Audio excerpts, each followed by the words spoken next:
Hello, hello, hello. Welcome to Shenanigoons, the Book of Faebles. And hello, Daisy. Hi, Daisy. Hello, people. I'm Angela. I'm your game master for this evening, but we also have hello players. I don't know why I called you that, but that's what happened. It's fine. Been called worse. True.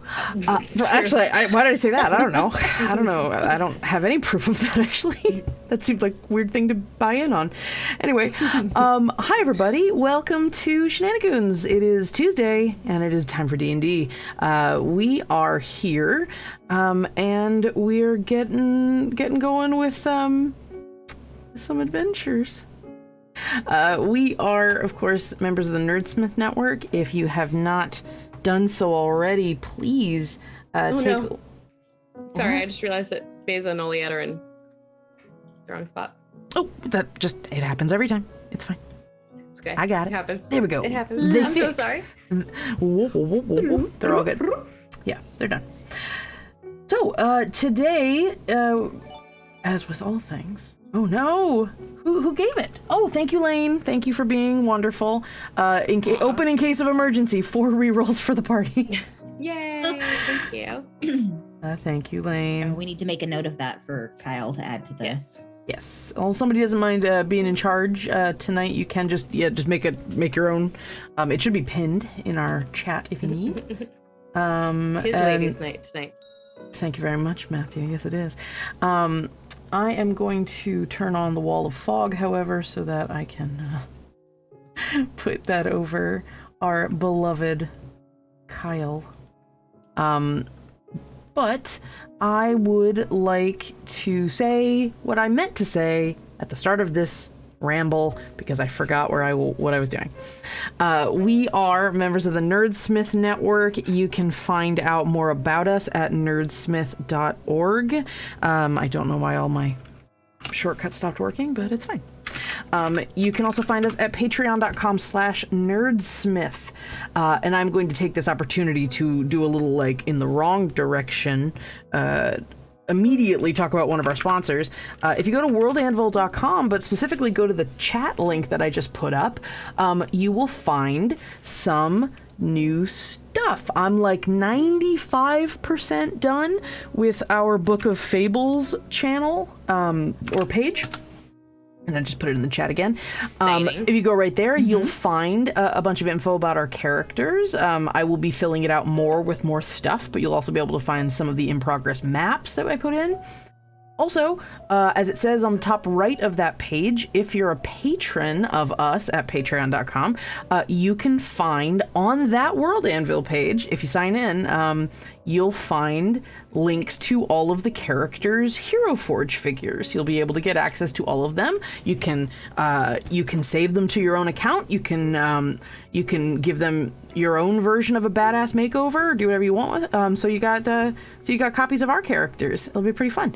So you can feel free to go check those out. It is a Patreon exclusive, however.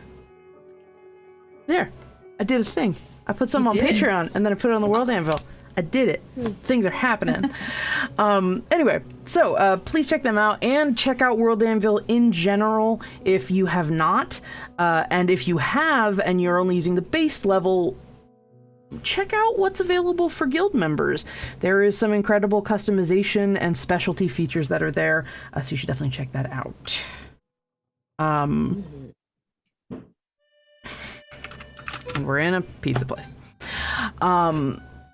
Sorry, none of you can hear it. They can hear it. We're in a pizza place. I'll just let you know when that song comes up, and I'll just be sighing and shaking my head. Okay. So we have also, because of that, we are also affiliates of Hero Forge. The link that we put in chat helps directly support the channel. If you decide you want to sign up for Pro, which I highly recommend, this is only really relevant to maybe one of our characters right now, but Hero Forge this week did come out with broken horns this week.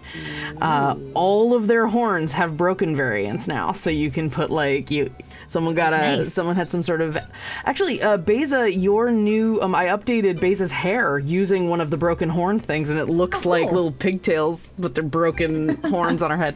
It's very cute, and it has the rocky texture because it's a broken antler sort of thing. So it Nice. actually really vibes like Airshell. It's pretty fun. Very cool. But if you are a pro subscriber to Hero Forge, you get early access to all of the features that they start rolling out, and it is definitely worth checking out their stuff. And it's pretty dang affordable. And my world just broke open when they introduced 2 weeks ago the ability to share and publish your work to basically like a group lore library.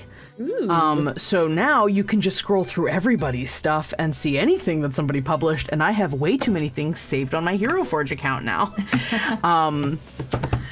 But finally, last but not least, we are sponsored by one Die Hard Dice, and Tessa, as our resident Die Hard Dice spokesperson, do you have anything you want to say or share with the class? You know, I do. I prefer Spokes Dragon when it comes to dice. Okay. I mean, just personally, you know. Fair. I would love to talk about the beautiful, beautiful Reticle Unicronia Nautilus set. For those of you who have not seen it, it is a teal, sparkly blue, and copper inlaid, copper metal around the outside, giving it a really gorgeous kind of accent. That's the word I'm looking for. It is one of the things I'm really excited about is that it is less heavy than their Dire D20s. A lot of their other metal sets are very, very heavy. This one actually is roughly the same size as one of their acrylic sets, and I find it much more comfortable to roll without breaking my table, which is That's important. very helpful. Aside from that, it's an absolutely gorgeous set. But one of the main things I want to talk about is kind of also looping in Nerdsmith. You see, next Tuesday is Nerdsmith's birthday. And so next Tuesday, if you come to the stream, this beautiful dice set could be yours. We are going to do a giveaway of the Reticle Nautilus. And I know I said I wasn't going to do that because I love them so much I was going to keep them, but then I figured, you know what, that's kind of selfish of me. I should really share the love with you all. So please come next Tuesday to get a chance of winning the set for yourself. If you don't want to wait that long, go to dieharddice.com and use the coupon code Nerdsmith22, and you will get your very own set for 10% off. Die Hard is coming out with new stuff all the time. I believe Oliette was gifted the pickle set not that long ago, which I almost want just because the pickle set of dice sounds hilarious and amazing. They're really cute. They come in a little bag, y'all. They're really cute. Is it pickle time? Is that what it says? One side says never pickles if you're some kind of, and then the other side says pickles yes, which is Pickles, the correct yes. team to That be is on. the correct side. The correct side is pickles, yes. I agree. But yeah, go to dieharddice.com, give them some love. They're wonderful folks, and we are very, very happy to be sponsored by them. Heck. And come back next week to have a chance of winning for the birthday. Lovely. Thank you so much, Tessa. And we are gonna chat a little. Oh, real quick before we finish. We are, as I said, the stream where you can contribute to the chaos, and we're going to talk about how you can do so, just as a little reminder for anyone who's been around but maybe did not remember how to do this. So several getting put on blast. Ways that you can contribute to the chaos. First way that you can contribute to the chaos is tipping the show via our Streamlabs link on $5 tip gifts a reroll, as you saw recently, where Lane gifted a reroll to the group. They go into a pool where they can spend it on any d20 that any d20 roll that they experience during the game. I'm also putting Lane on blast because this is like just what Lane says half the time that they're in chat. So it's the power. I'm drunk with it. At the $15 level, you can force one of the players to... I will not be promoting that one, Tessa, because that is not the opinion of the Nerdsmith Network. No, it is not. Dice are... the official opinion of Nerdsmith dice are dice. Dice are dice, not food. Do not put them in your mouth. Do not put dice in your mouth. Mm-hmm. Don't do it. Dice are friends. Dice are friends. Dice are friends, not food. Yeah. Click, Anyway. clack, math rocks, and you're not supposed to eat rocks. $15 level, you can force one of the players, one of our lovely players here, to spin on the Wheel of Causality. That is a list of meta and in-game random magic that causes a bit of mayhem in the game.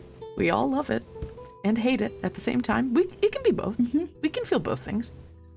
The $25 tip level is our create an NPC, of which, listen, I love you all. I love you all. Choose wisely, because I got a backlog today, okay? I'm gonna do my best. But if you really would like to, you can add an NPC into the scene, give me some information, rather into the session. You can give me some information, their name, what they look like, their pronouns, and maybe a little fun fact about them, and I will incorporate them somehow into the session. And finally, at the $50 tip level, DM Ex Machina, where you choose one of our players to give 1 minute of DM powers. I step away from the illusory table, and they get to control the scene. And it's gone both ways sometimes. I mean, I walked into that one. Anyway, the results have been good and the results have been bad. No, bad. Interesting, depending on the person taking over. And we have a lot of fun. So if you want to just see what the players would like to do to get themselves out or into more of a jam, feel free to tip us $50. Finally, let's chat what happened last time. Previously on... you all were... Oh, there was a delivery of a certain Uncle Eb to... well, now that you were broken out, Pimble and Uncle Ebzik, Oliet's uncle, and Jacqueline. Now that you have done that, the task was to take them to Mythgar. At least take Uncle Eb to Mythgar, where he could meet Oliet's grandfather, aka Eb's father. They've never met. His mother was he was still in utero when they were separated from him, and so your grandfather didn't know that he had a son. He only knew about your mother, his daughter. So there was a very heartfelt reunion between me and me. It was beautiful. It was, thank you. I was proud of it. And the rest of you got a moment to just kind of settle for a bit. It almost was like a nice little, not reward's the wrong word, but there was closure to be found with that I think was very nice. But there is still work to be done. You needed to make your way towards another destination. You had to figure out where you were going to go and what you were going to do. I think what eventually was decided on was trying to get access to the Eternal Archive, the Sacred Archive, the Great Library in the Sky, the celestial home of the gods of the Knowledge Pantheon. And to do that, you need to get an invitation, kinda. We'll say get your divine library card. And in order to do that, you have to entreat the gods of the knowledge domain to allow you passage. After talking to your new bestie, Richard Page, the man turned into an encyclopedia. He's the formerly human Wikipedia. you found out that Derekoy Derekoy, a realm in the south part of the island that you live on, is a region entirely infused with crystals. It's like a plain or a whole valley of crystalline structures instead of trees. And in that space, there is a mountainous region, and that is where you will find the city of Derekoy Derekoy. And so that's where you were heading.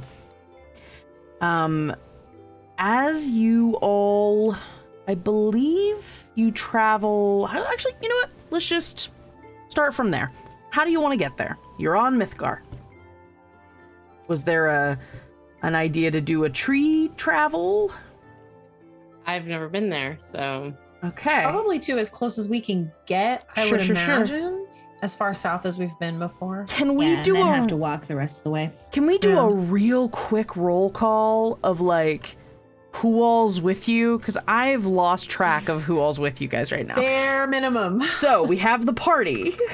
We have Oliette, Beza, Paru, Harland, Villain, the kittens. So Nickit and Toshi.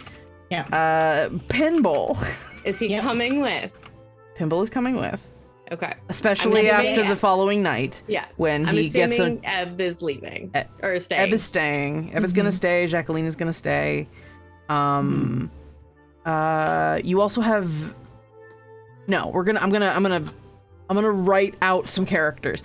We're gonna say that... Oh, actually, you know what? This was true. This is what happened last time.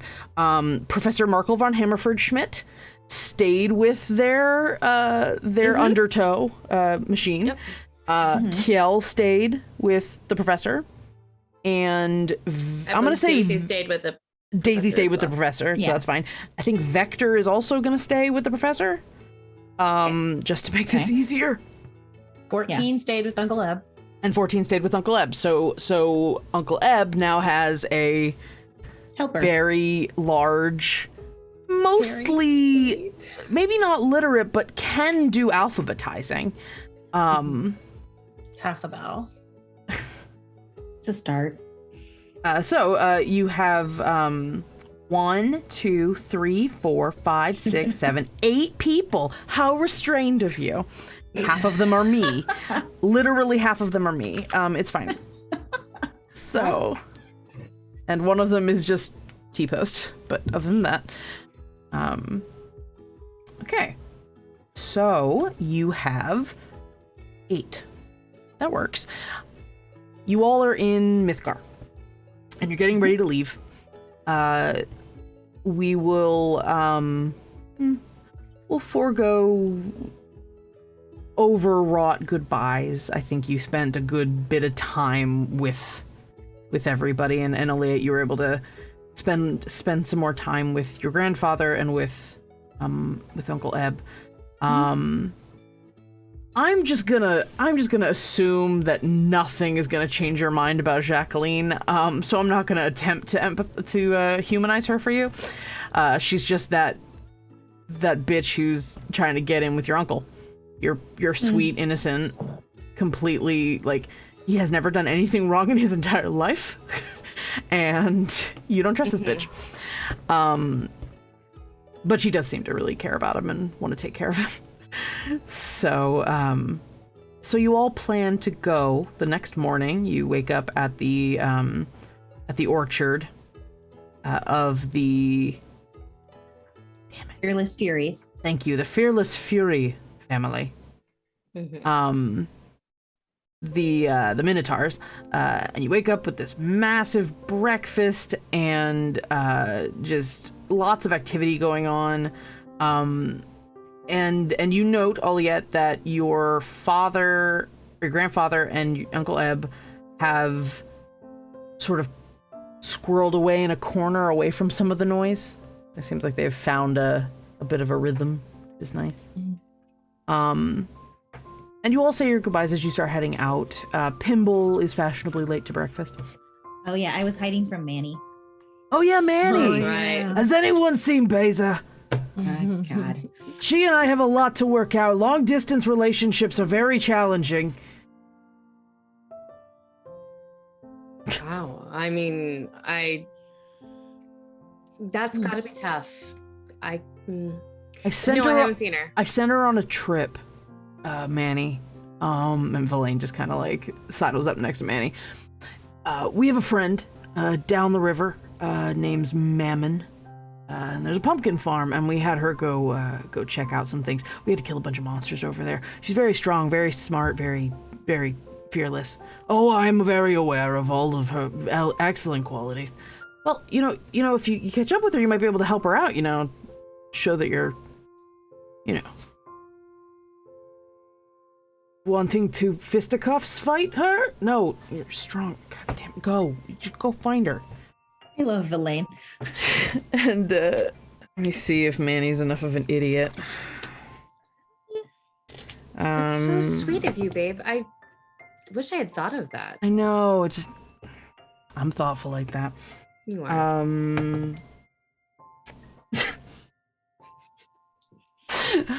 Manny, with the confidence of a person who rolled a nat 1 on their insight, said, that's a very smart idea. I think I will go seek out the what do you say? Sarah Beza. That's how you say Lady Knight, right? Why gender it? You're right. I should just. It's fine. I'm just gonna go find her, and you all fear not. If anything befalls her, I will fall upon a sword I don't have. It's fine. Okay, I'm gonna go. Bye. Yeah, Mammon might really dig some of the stuff you're selling. That's you're true. right. Yeah, I'm gonna go talk to my business partner and see and see if we're gonna go ahead. That's a great idea. Good luck. Strike while the How did he iron. even get to Mythgar? There's a boat. There's a ferry. They put the wagon on the ferry. This isn't that hard, Heather. People do it all the time. Clearly, he boarded gave the- up brain cells to get across the river. That's fine. He gave You up. assume he had them in the He first gave place. up any self-respect he had. No. Oh, and Villain's just like, yeah, Manny, go. You gotta just strike while the iron is hot. And Manny goes. So I got rid of Manny. Good job. And Villain sort of making an assessment about how far the dining hall area is from the guest sleeping, sends a little ping in his in your head, Beza. Hey, I got rid of your boyfriend. Can I talk through the book if we're? Yeah, that's what he's doing. Okay. Coast is clear. He's not my boyfriend, but thank you. I'm ready to come out whenever then. Eventually, Pinball wanders downstairs with a very large cup of coffee that you don't know where he got it because he'd been upstairs the whole time. And he's just kind of looking around, looks freshly beglittered, and says, well, are we going to be heading out then? I think that's the plan. Good. That is the plan. With a few less Excellent. followers this time. Well, if it's all the same to you all, I think I am feeling a little more clear-headed, and if you would like, I can make our trip a little shorter. Oh, that would be fantastic. Agreed. Did you need to talk to what's his name? Ulva? Oh, right. Ulva God's Eye? That Yeah, was his name, I right? remember Ulvar. Give me a second. And he walks out the door.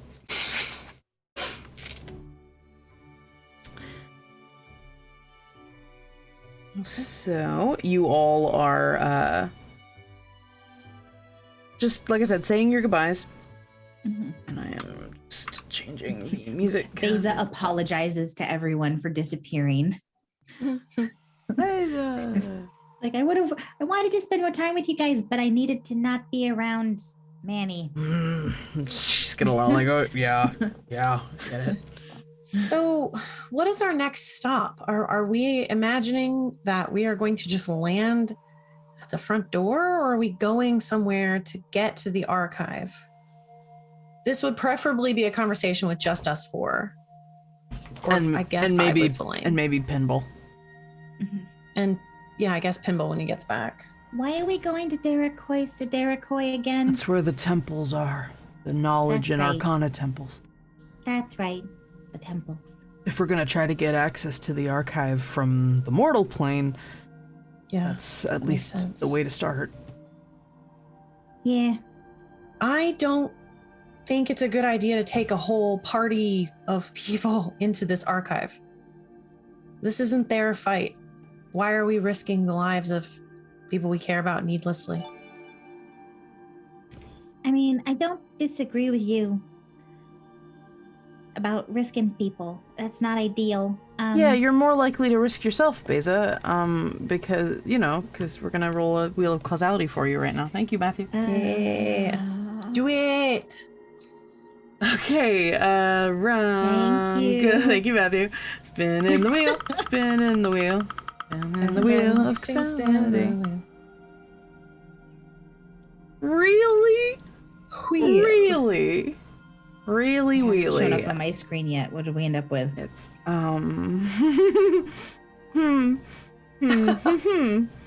It's always a good sign. I have concerns. You should. Oh, Lord.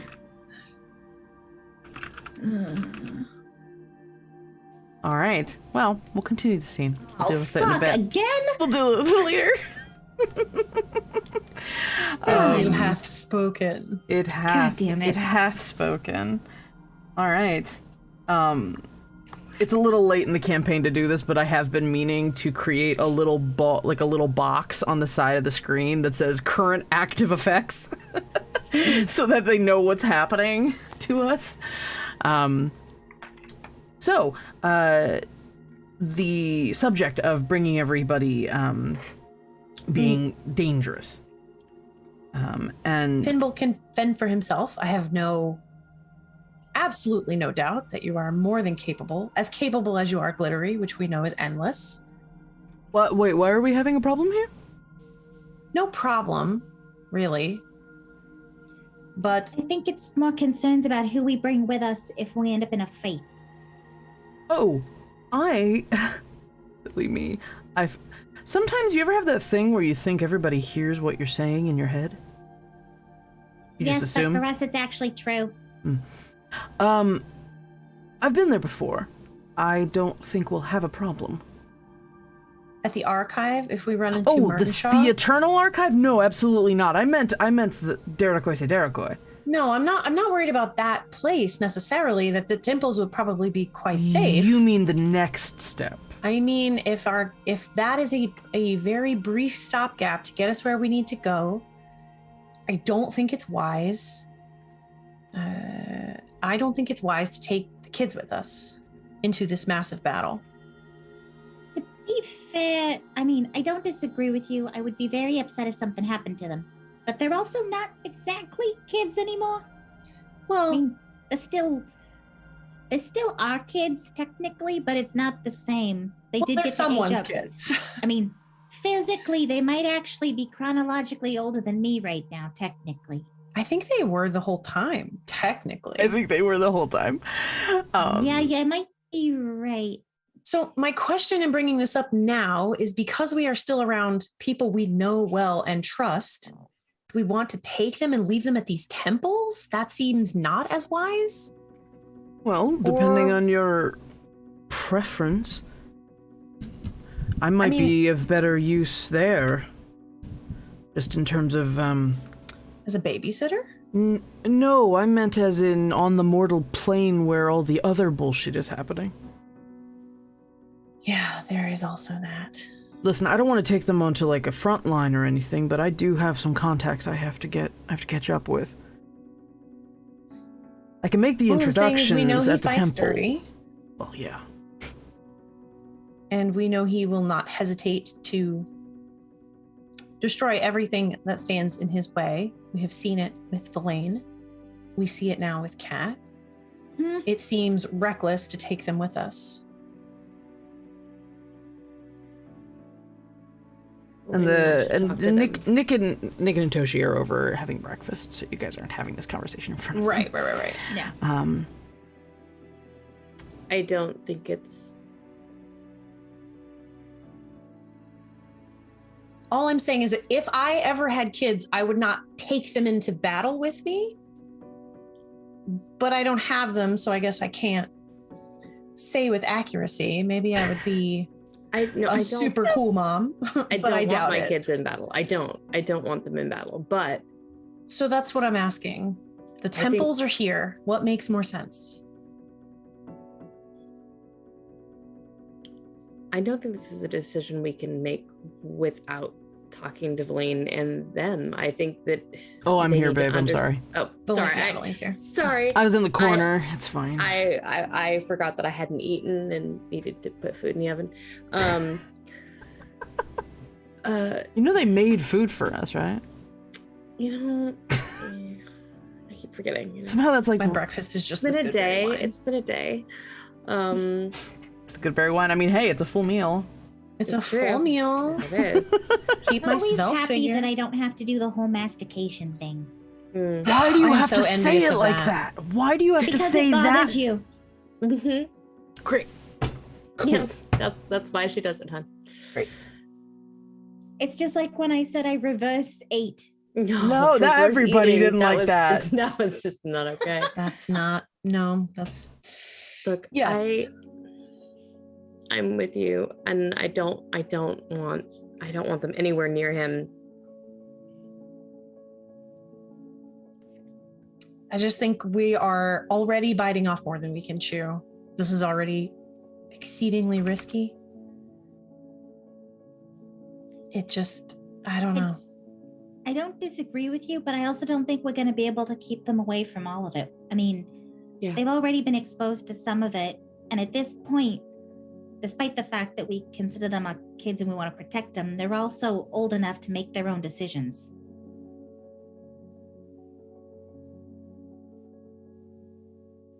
That's where I'm at. I suppose they are children, but there are children, but they are also old enough to make their decisions. Hydrate. Oh no, must hydrate. Oh, sure. They're kind of in the same position I am, where depending on who you ask, I'm a kid, but I'm also not a kid. Sure, but I don't think it's not the age that makes you a kid or not in this particular scenario. It's if you are prepared to go toe to toe with this incredibly dangerous individual. I don't think they're ready. I don't think so either. So we send them with Pinball. He can help them. They're not going to want to just sit here on Mythgar. I'm not saying they sit here and do nothing. I'm just saying I don't advocate that we take them to the divine and royal archive. That's the only argument I have. That I agree with. That is I think that's a thing we decide after we figure out what we're doing at the temples. What has to be done. I don't have a problem with taking them there.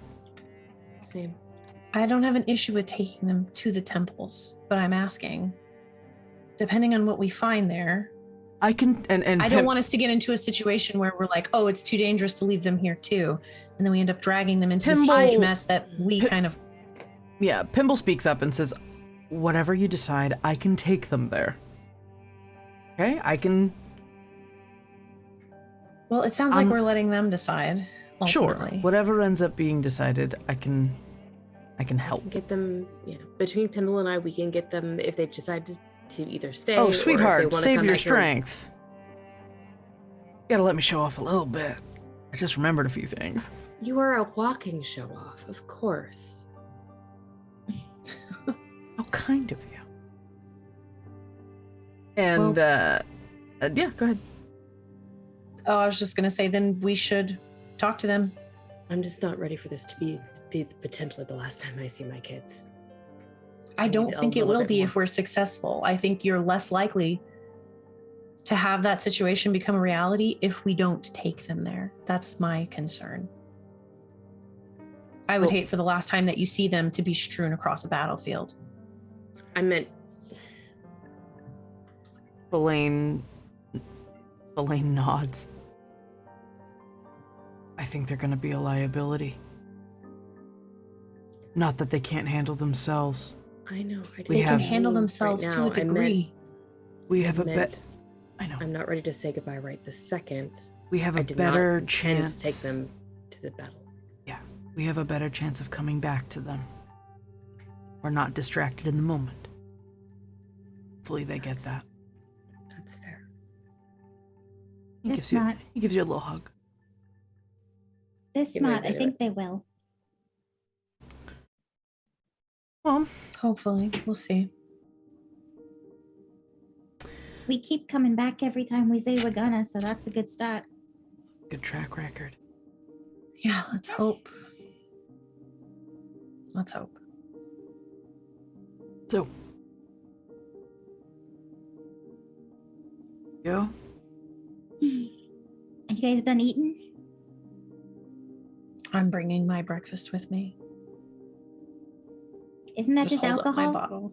Well, it's also food. Technically, yes. It's made out of Made food. from food, but I thought it was a drink. It's Good both. berry. Good berry It's is a both. thing. Don't worry about it. All the nutritional value I could ever need is in this bottle.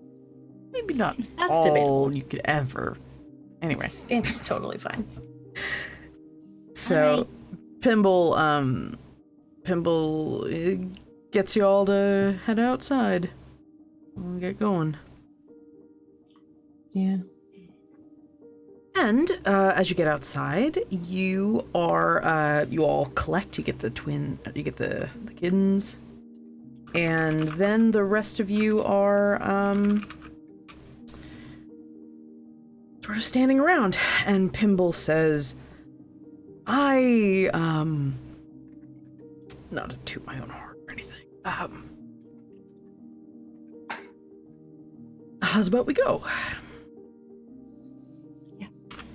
Sounds good.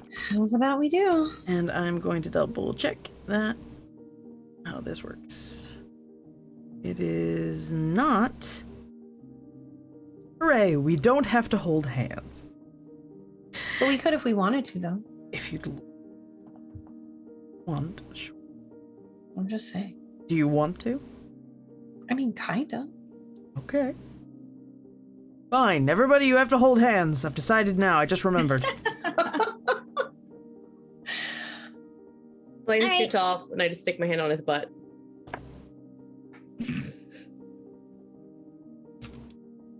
Nick, it's just like, you guys are gross. So you all hold hands, and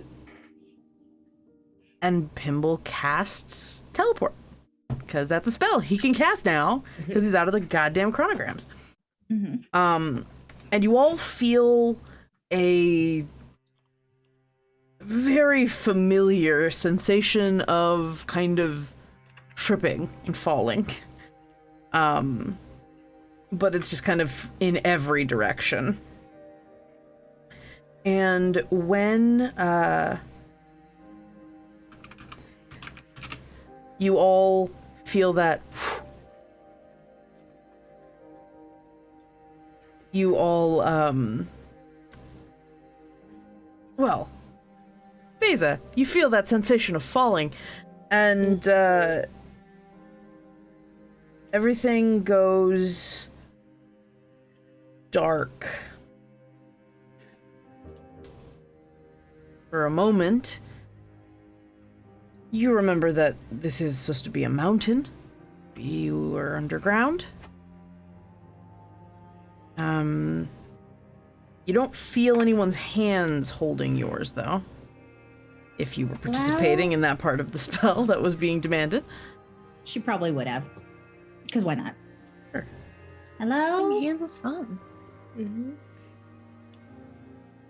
And that second time you call out, hello?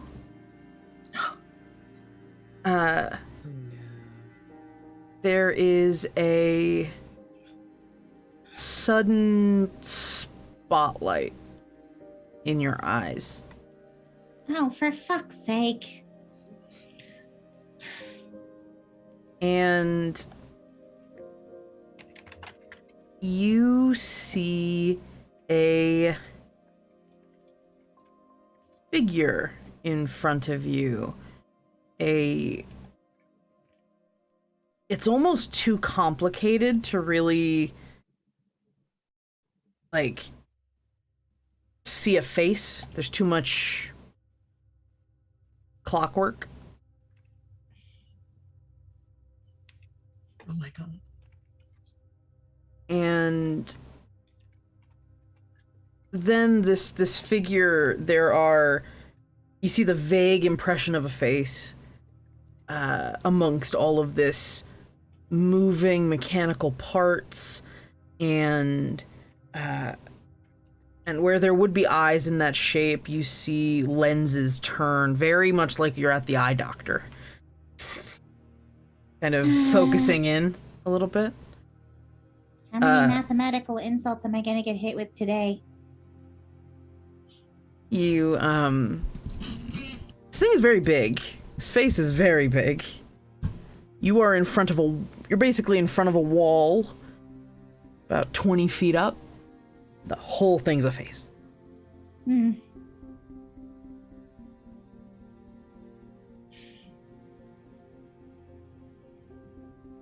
And the lens is just sort of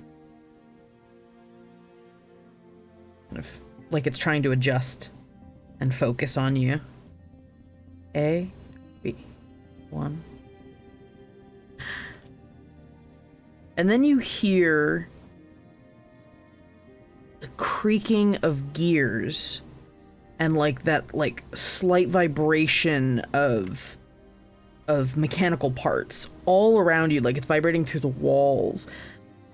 And from that noise, from that grinding, you get this like subwoofer sort of deep bass. It like just, it's almost like it's coming from the sound of machinery until you start hearing the voice.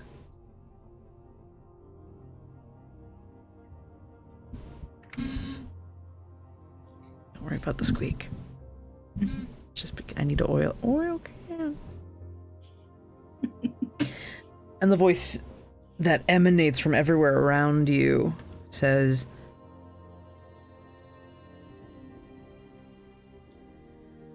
"Our calculations have been adjusted.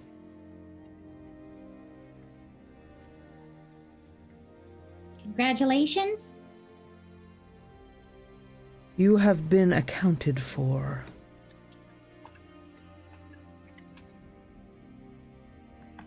Okay. Is that a good thing or a bad thing? It is unfortunate for anyone on that speck of dirt you reside on.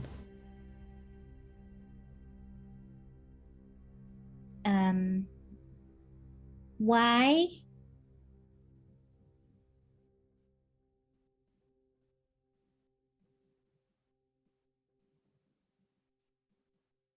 And it just kind of like inhales this deep, like rasping,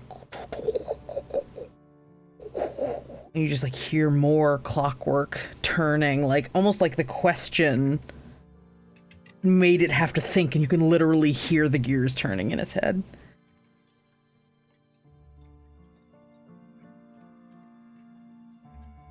The hearth of Bedlam grows stronger.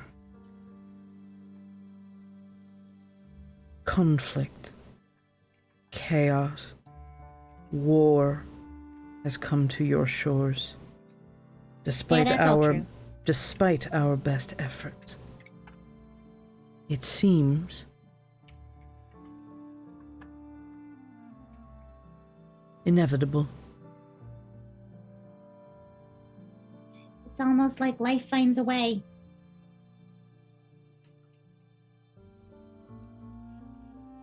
Or remainders beget remainders. I'm not that good at math. Who is it that came with you to this world? Could you be more specific? Not mortal. Not anymore. Churns up discord. Chaos in his path. I still need more specific.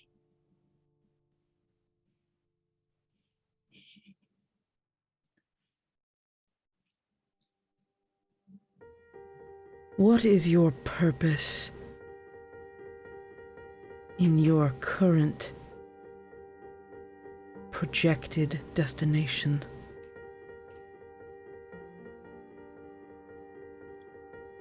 You mean where I was trying to go? What was your purpose? Information gathering, mostly. Elaborate. I wanted to learn things I do not already know. Of what nature? Things of what nature? This is possibly the worst person to ask this question. Knowledge?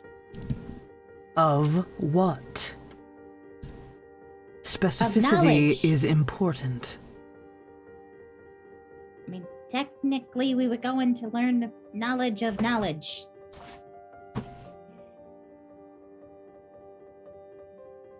There is somehow a sigh.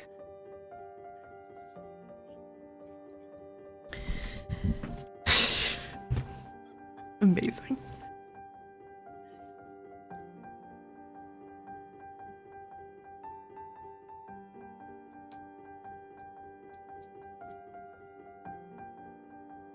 The force of chaos that followed you into the material world.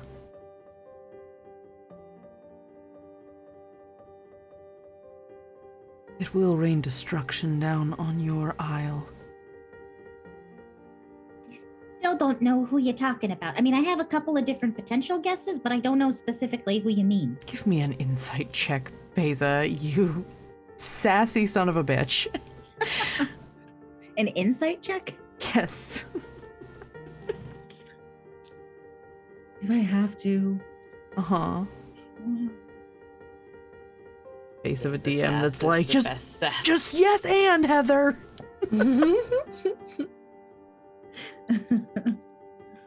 Ooh, what is this doing? Wait, okay. No, don't roll strength. Strength of your conviction of knowledge, yes. So we are seeking knowledge for knowledge. Mm-hmm, mm-hmm. Okay, I'm just gonna roll it because the dice roller's not cooperating with me. Sure. 10. Great. Cool. The force of destruction and darkness that seeks to destroy your world and its own. Oh, that asshole Merton Shaw. Okay, I know who you're talking about now. Wow, Beza can make a computer mad. A computer god mad. That's real impressive. Thank you, Retzev. Tries very Beza, hard. you have earned 2 rerolls for your sass. Nice. Thank Don't- you. Don't Some good reward sass. that. Don't reward that behavior. Don't reward that. Ugh. God. I don't want to re-roll my insight check. No, you're fine. I figured it out. I figured out how to do it.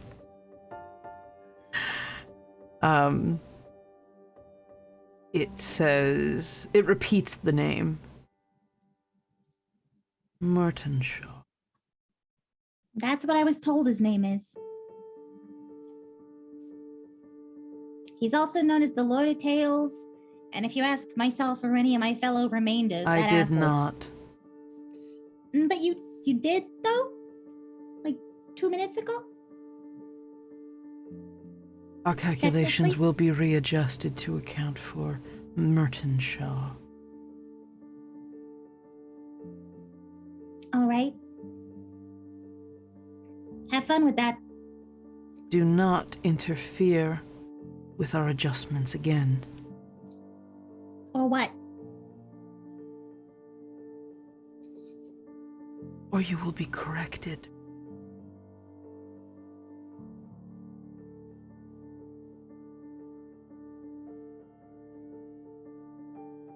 What is that? What do you guys mean by corrected? We will balance the equation. You will be removed from it. Attempted murder. Got it. Not attempted. Inevitable.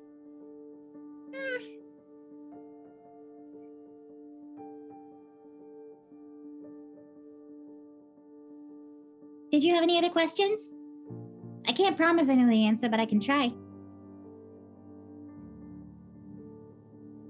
Do not disrupt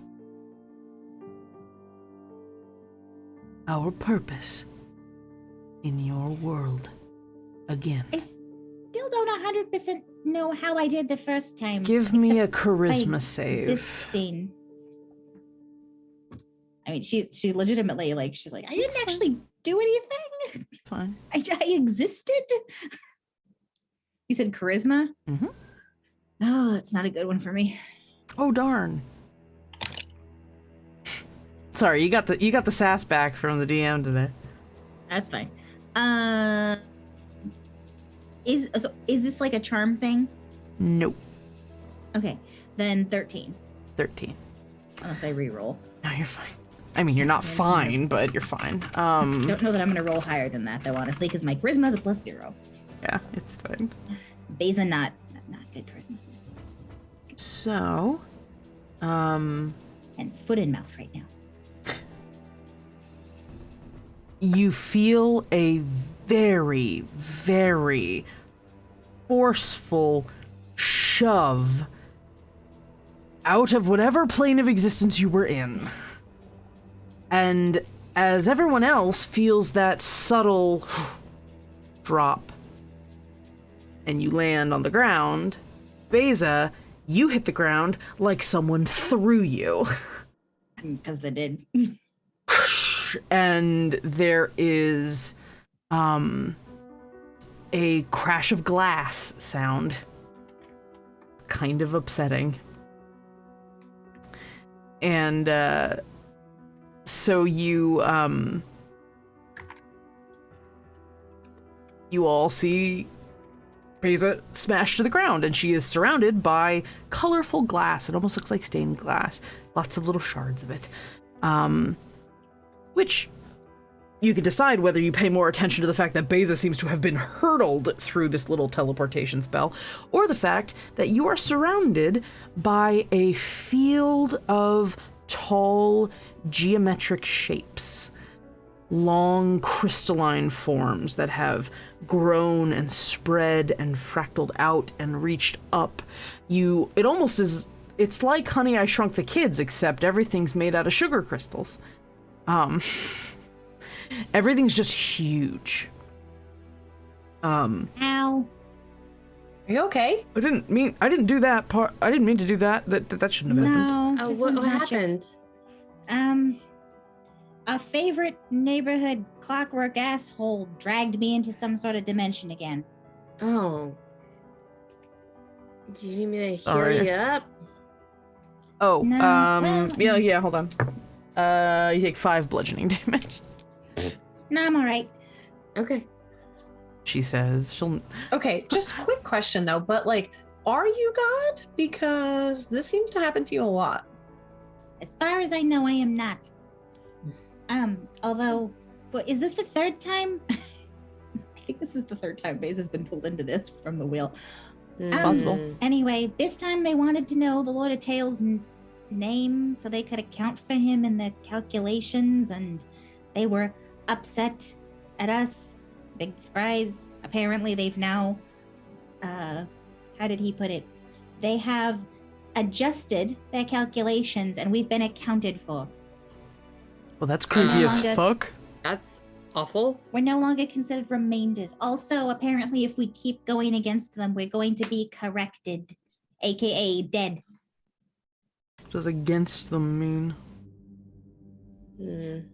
Well, considering it's the Clockwork Authority, or whatever the hell they call themselves now, I'd assume anything that goes against them restraining all the chaos on the island, such as the fact that we freed you from one of the chronograms and are gonna... Okay, but aren't we trying to help? So, sort of? No. Let's just assume that trying to go in the opposite direction of them, as in to another world, maybe won't piss them off as. I mean, fingers crossed. I'm just tired of getting dragged into their world and having to talk to them. It's exhausting. Well, I mean, the tree god was super nice. Yeah, these clockwork ones don't like me. I don't think. He was V-chill. We should switch. And when you say this one. He's super you nice. say we should switch, it's almost like something in the universe decided to roll. Thank you, Matthew. God. Amazing. Thank you so much, Matthew. Spinning the wheel for Oliet. All I did was nothing. Oh no. Oh no, I don't even remember what this is. Uh-oh. No, that's... Can't be good. It's not good. I'm sure She's like, I don't know what that is either. I don't know if, hold on. I might have to re-roll that because I don't think that's on my list. I don't know what that did is. it not get taken off the wheel? Yeah, okay. Sorry, Liliet. One more time. I'm a remainder. I mean, depending on what pebble in the shoe was, that it might be a good thing. Yeah. We'll see. Oh no. This could be a problem. Oh god. Oh, very good. Very good. Amazing. Okay, so I didn't tell anybody what this was last time, and I don't think the funny came across when everybody wasn't in on the joke. So, Oliet, you rolled Hold My Beer. Whenever you attempt a skill check for the session, you must attempt to undertake a risky yet totally cool way of achieving it. So literally nothing else. Nothing changed. Okay. Amazing. Okay. Got it. So yeah. And I'm already holding wine, so we're halfway there. Great. Just chug the rest of it and we're gone and we're good. So yeah.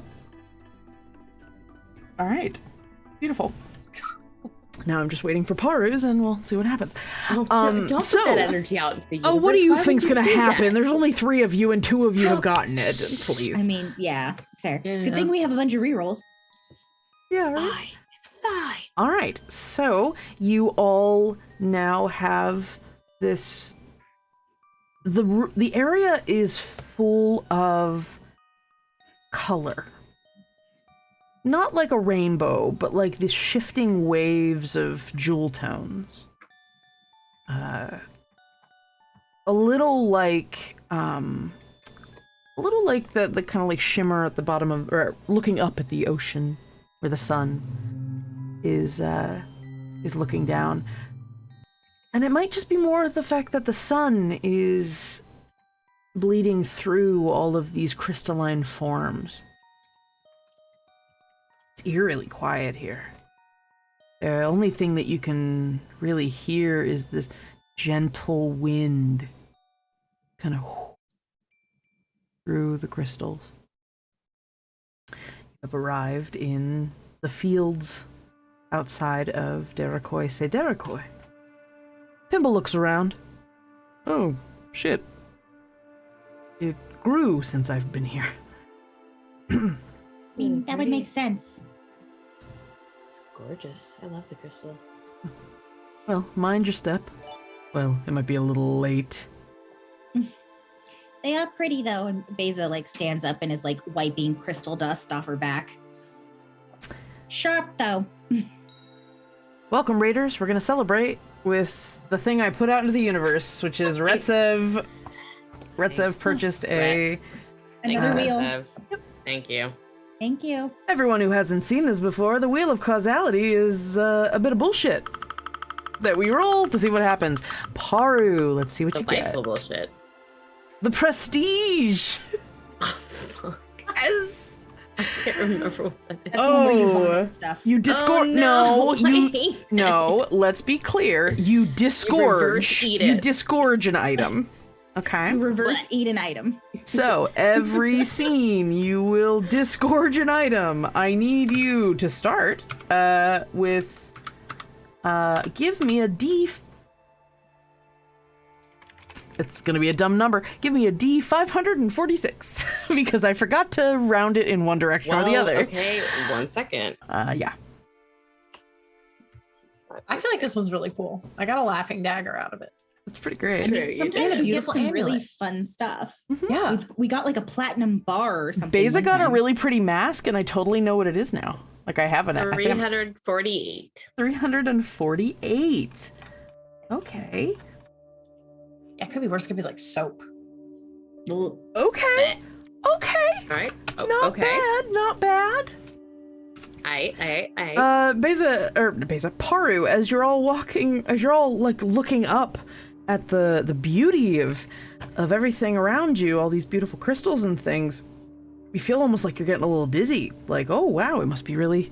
And the dizzy goes to your tummy.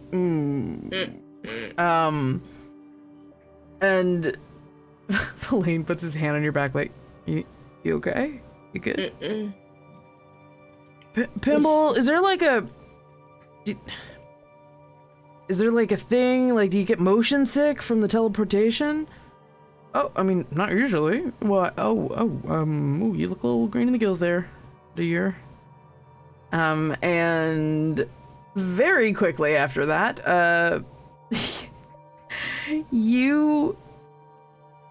it's not so much that you're feeling like you're gonna throw up. It's just it just comes out. And ding ding ding ding on the ground is a beautiful delicate crown, a little tarnished but made of mithril. It's this very beautifully woven crown. Okay, I'm keeping that one. Yeah, it looks nice. Although, See, you're welcome. still don't like the feeling. All But these- at least this was not bad. These crazy magic surges we keep getting hit with. I don't understand why we all keep reverse eating things though. What, you don't think that vomiting a random object is enough chaos for you? You want something it's weirder? plenty of- Nope. No, I No, don't. it's chaos. That's for sure.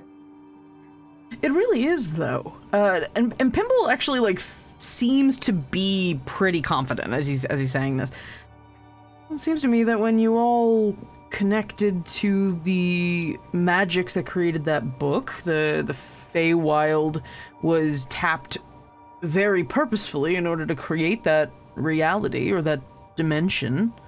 And I mean, the Feywild is an inherently chaotic place. It's not a place of reason. So to be sort of being a square peg in a round hole, like you don't really belong there, and it just feels like maybe you just kind of attracted more magic when you left. It's just you just don't belong there, metaphysically. No judgment. You're allowed to be there whenever you want, if you want to, but you just gotta understand the consequences of being around a place that doesn't exist on the same arcane vibration as you. No, I mean, I get it. Yeah, I mean, I don't mind most of them. I would like to not be randomly dragged off to go talk to clockwork gods that don't like me. But other than that, it's mostly not so I'm bad. not sure if that has anything to do with the whole Feywild nonsense. That sounds like I mean, it probably doesn't help. Verlaine's like, you did let a thing blow up near you that they were using to communicate with other clockwork beings, remember? At, in my defense, Rose Upon the River. I know. In my defense, you jumped on the grenade for us, Beza, and now you talk to gods. It happens. In my defense, it was clearly doing bad things, and let's be honest. In most fights, my job with bad things is go smash. So I did. It was effective. Kimball's like, and I'm sure you did a great job, Beza. No, she did. I mean, but if you just wanted to fist fight God, I'm sure there's ways we could have done it.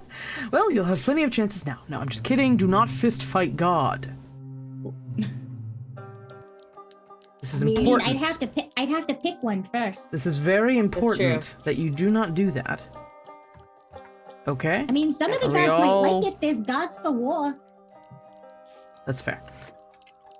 They listen, listen, How come Beza. I get summoned by one of them? Pimble's like, listen, Beza, I don't need you to be all, like, logical right now. If just, like, hold up. I know it's really hard for you to, like, resist that temptation, Beza. He's just completely sarcastic. Hi, readers. I mean, put the two of us together. We're basically tiny TNT. We could totally fist fight a god between the two of us. Can I offer, not doing that? And is there a town nearby? Where are we going? Nickit and Toshi are like, yeah, please don't fist fight God. Please don't do that. I mean, technically, it would only be one god out of all of them. And I promise not to do it right now. Okay. So I'm just saying it's not off the table at some point in the future. Right. And Oliette, at your question, Pimble says, should be. The city proper should. You said this has grown since the last time you've been here, so this was shorter? It was a little shorter. Everything was a little sparser. You could actually see the mountain from here. Is this some kind of like plant matter, or is it actual crystal? Well, there are a lot of things that, and he kind of walks over to one of them and tries to touch the side of the crystal. And you see almost like when you go to a Spencer's Gifts and they have that like ball that touches lightning to your fingertips. This little thread of like little strands of something. It might be lightning, but it might just be like magic. It's kind of materializes and finds his fingertips when he touches the crystal. Huh. This, Beza, Oliette, Paru, because I said the wrong name and I'm going to just say everybody's name like we're in a Kingdom Hearts game. This is what happens when certain elemental planes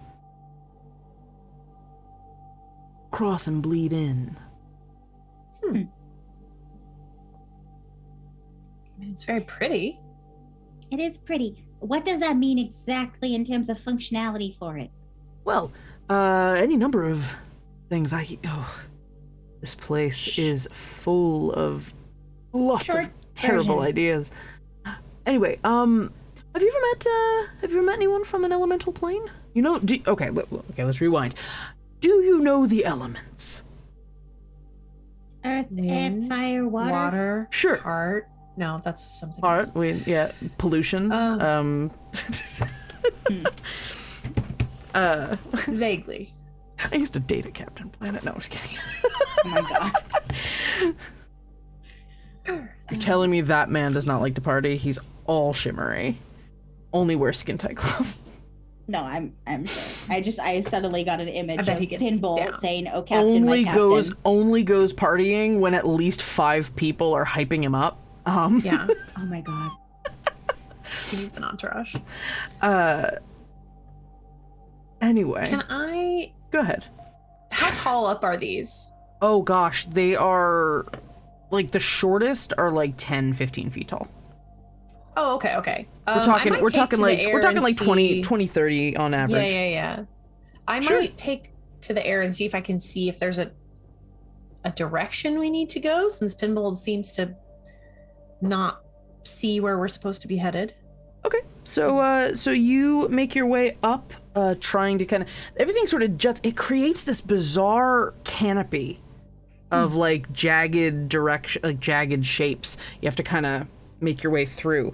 Go ahead and give me an acrobatics check as you try to weave your way through without, are you gonna, actually, let me clarify. Are you gonna attempt to try not touching anything, or do you not care and you're just trying to get up there, even if you have to kind of like push your way up? I was assuming. Touching, since they don't seem completely stagnant, I guess I'll avoid touching them as best as I can. So then while you're flying up there, go ahead and give me an acrobatics check, just to see how well you avoid touching things. I might re-roll that. That's a nat 1. Oh yeah. That's not much better. Okay, 11. Okay. And I'm gonna I guess hand my wine bottle over to Harlan and be like, hold my wine. And I'm gonna like hardcore parkour up there. I was gonna say, that's the rule though. You have to find the most absurd way to do this. So yeah. So just these obscene and ridiculous flips and cool nonsense. All right. So I need you to give me a D 10,000. 10,000? Yeah. It's the big old table. Okay. Let me just pull up a little old dice roller. 2. What? What? I'm fucking. It's just a 2. I rolled 1d 10,000 and it rolled a 2. Are you? I mean, it's statistically no less likely than any other number, technically. I mean, still. Yes. But the idea that I don't have to scroll for this, give me a D100. I swear to God, I think. No, you rolled a 1 last time. I'm having. Okay. 80. So, as you parkour up, this is. I just want to say right now, this right here is what we DMs like to call bullshit. So you jump up and parkour, and as you touch every surface of the crystals on your way up, these little motes of light in different colors start following you and surrounding you. And by the time you get to the planet, and by the time you get to the top, there are 80 little motes of magical light just orbiting you. It's bullshit. You look cooler. I look awesome. Amazing. Okay. I'm sorry. Did someone, oh, okay. Sorry, Retsev. I did not see that what you were doing when you said that word was ban that word for 5 minutes. So, starting now, for 5 minutes, we are not allowed to say the word. The C word. Well, the word that implies minerals. Gotcha. Got it. I will set a 5-minute timer for us that we can't say. Organic mineral formations. So, all of this sugar candy around, so you reach the top of this iridescent mountain, or rather iridescent forest of glass, essentially.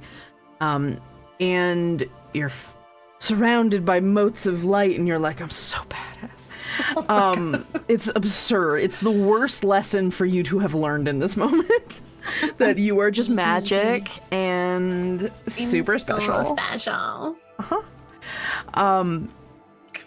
And you pretty immediately you see how, despite all of these structures being very regimented and crystalline, you get another re-roll. All the that very geometric shape of everything. It is very chaotic the way it's growing. Some of it isn't like an easy to define prism shape. Some of it is just like almost like a bloom of algae or something. Some of it is curving in on itself. Some of it looks like there's rocks that are that almost have a geode look to them, like they're broken open and there's more of it growing out of it, out of the stone. But it is a massive valley around you. For the most part, it looks like you might be on a higher side of this space because you do actually see some of it declining a little bit. And in the far, far distance, to, just for the sake of giving yourself a sense of direction, to the south, or to the southeast, you see the ocean. Oh. You're very near. You're not that far from the coast. If you are far from the coast, you're just pretty high up, despite this being a valley. Wasn't Derekoy not that far away from the reclamation center we were sent Correct. to? Or reacclimation? Whatever. Yes, reacclimation. Brainwashing camp. Yes. And to the north, you see a mountain range. Tall, twisty, spire-like mountains, very dramatic peaks. But again, growing up the edges of the mountain, at the foot of the mountain, some of it kind of jutting out of it, you see more of these structures, more color, more jewel tones. That's my phone. I was like, Sorry, it's an air raid. Hold on. I'm sorry. I can't turn okay. I can't turn off the sound if it's like an official alert. I think I'm in a mood. I said brainwashing camp, and my brain then was like, oh, Camp Brainwash. We love molding young minds. Okay, you're gonna stop reading it out loud for me? Yeah, don't worry about it. It's not. I'll come back down and just inform everybody of everything I see: the ocean and the mountain and all of the extra. One of the things sugar candy at the. Oh, it's okay. We have a minute left. It's okay. Rock Candy Mountain. Yes, Big Rock Candy Mountain. Candyman danger. As you do look up the mountain, though, give me a perception check as you look up across at the mountain. Gosh, these are poopy. I'll roll it again. We have enough. You got the rerolls. Do it. Oh, that's way better. Perception is a 21. You see in the sort of dramatic, rocky facade of the mountain a very distinctly different shape. You see something very smoothly carved, tall pillars with it's got a very temple look to it, and it has to be hundreds of feet tall. Some of it looks like it's actually built in to the glass things that you make candy. You don't make candy out of it. I'm just wasting time until 5 seconds passes and I can say goddamn crystals. Okay, so you see the tower, or you see the temple, some of it's growing out of the crystal structures, like it's built into it. And you also, with the 21, catch a tiny little bit of movement up in the mountain. You see a large figure that you only would have noticed if the sun shone down and it reflected a little bit. There's a little bit of shine, a little bit of crystalline shine, as a large body crawls around the edge of some of the mountain foliage, the crystal foliage. You see a long tail as it just disappears into the crystal forest. Does it look humanoid or possibly draconic, or? I'll give it to you with the 21. It definitely looked draconic. Okie dokie. I'll just come on down and tell everybody what I saw. A slow flutter downward, surrounded by magical light. Yeah. That halo effect. And somewhere, somehow, I am 100% sure that Harlan just goes, "Damn, darling, you're glowing." Or something to that effect. Something to that effect. We love you, Kyle. Yeah. Yeah, I'll tell everybody about the coast being very close by, and there might be some kind of crystalline dragon out there, and so let's just chill out, but there's a temple in that direction, so we should probably hoof it. I'm posting. There's a dragon. Maybe. Pinball, it's pretty big. Yeah, it's one of the. I was in the middle of explaining all of this, but sure. Sorry, Pinball, you took too long. Can you blame me, Lane? It's almost like something kept me from being able to say any of the words I needed to. You mean like it is again once more? Why? Are you doing it again? What? Why? Heather! What is wrong with you? Heather's just got points to burn. So I have weird. 125,000 channel points. You could just get us to stretch and drink water. What is wrong with you? Talk to God and now you Oh my think. gosh. It's so weird, you guys. Beza just weirdly just hits the ground again. I don't know what's going on. Pimble says words. As you describe what's going on, he goes, "Heather, stop. Play the game and don't chat. Don't put things in chat anymore. Can someone ban Heather from the chat for a few minutes? Time her out." I'll stop. It's fine. This is actually a very fancy place, so there probably won't be a lot of cursing from me. So, at least for the next 5 minutes. Let me try. We'll do a timer. Pimble says, yes, there are a number of draconic, there's drakes and dragons and things that would be around here. This is actually a fair, they were kind of lousy with them last time I was here. But they are, friendly? They are sentient. That's not the same thing. Correct. As he is staring at Paru, like, whatever you're thinking. Dragons are. We might be able to strike an accord. People love us. That is very possible, but they are not by any means. Except for gods, but everyone else. They are not by any means friends. Retsev, stop encouraging her with rerolls. Stop it. Thank you. Thank you. So I don't care about the rerolls. It's just don't use them to encourage bad behavior. Give her all the rerolls. I don't care. Just and so Pimble says the crystals here, Beza, are because different elemental planes sometimes bleed into others.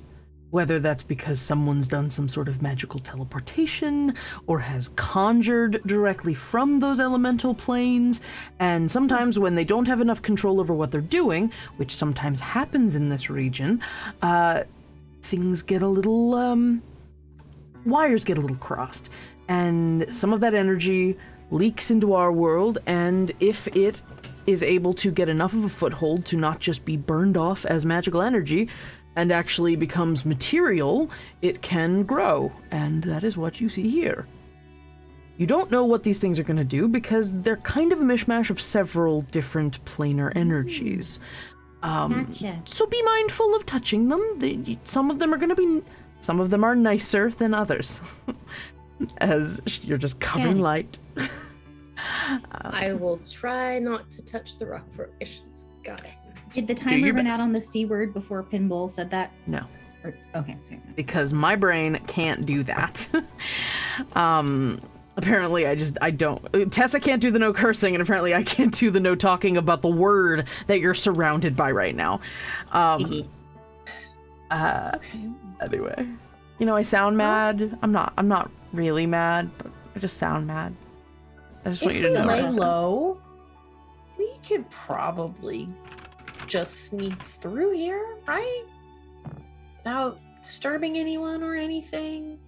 Just making our way towards the temple, I think, is the best strategy. Right. I don't think it'll be fine. Don't run into crystals is all. I'm gonna Get another reroll. I'm gonna cast Pass Without a Trace. Okay, cool. Do we have anything that makes us might help. yes? Perfect. Actually, if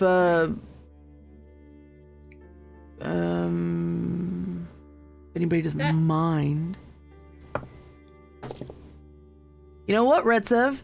It's a real shame. You should have waited a minute 20 because I'm not saying they don't roll. Another 5 minutes started right now, which really means another 4 minutes. I can take away. I can give and I can take away, Retsev. I can take away that reward. That's one of those that I think we need to have a limit on how many times a session you can invoke it. At least probably how many times in a row. Yeah. So you all start walking as Paru casts Pass Without Trace. And you make your way towards the mountain. It is relatively fast going, but I would like everybody to give me no, stealth you're fine. Haru has you covered on the stealth checks. I would like everyone to give me I wish there was a sleight of step. Fancy footwork. Acrobat. It's acrobatics. Yeah, go ahead and give me an everyone give me an acrobatics check. Idoki. I'm gonna use a reroll. Okay.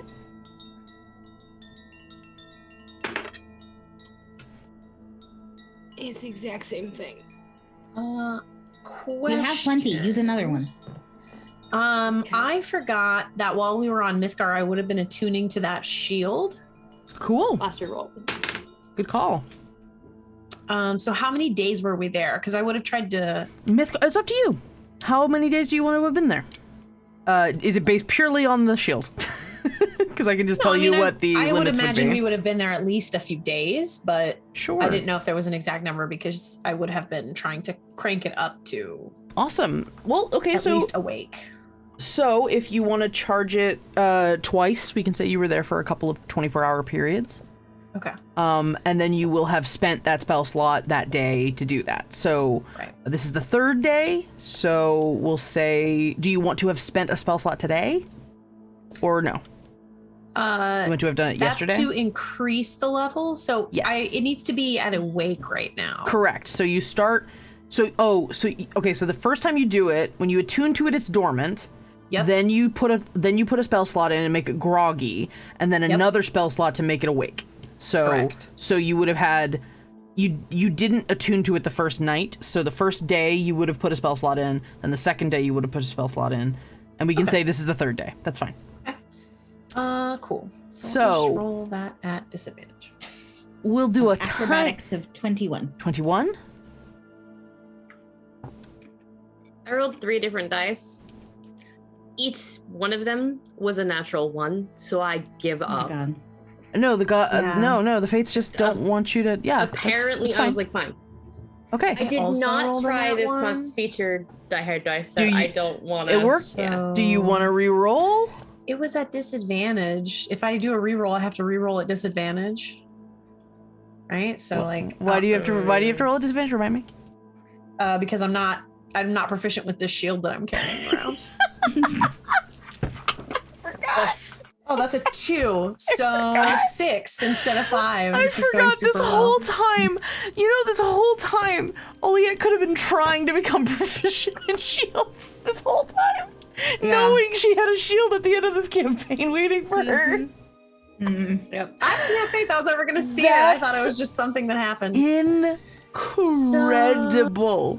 Amazing. Okay, so here is what we're going to do two things I need done. Tessa, I need you to give me a D10,000. And, we're going to do a real quick flashback so that you know what you've been dealing with for the last couple days. Oh my god. Okay. So, the first day, you cast a very simple spell into the shield, something level 1. And from that fragment of consciousness, you start to feel like it's waking up a little. Like the face sort of just does a little like shifting every so often. It kind of seems to see you, but it is groggy is a very good way to explain it. It just feels like it's in a bit of a twilight state. You do note as you play around with it a little bit, trying to see what it does, that if you were sparring with anybody during that time you tried to figure out how to use it, it could only use its action to pull faces or to grunt. And at some point when you were practicing with it, we'll say maybe like Pimble was throwing stuff at you or something just to try it out, something that didn't hit you, the shield absorbed it, gnashing its teeth like it caught it in its mouth. And everybody who saw it do that got disadvantage on their next attack against you. They were like, that is fucking creepy. Okay. It was very good. The next day, you cast another spell into it, a level 2 spell. And you feel like it's woken up. And it's like kind of blinking, and it pays attention when you say things. It just kind of looks upset at you the whole time. It just makes an unpleasant face. Used to it. Sorry, a displeased expression. And then you try to fight with it again, and you find that it can use its action during your turn to make a bite attack.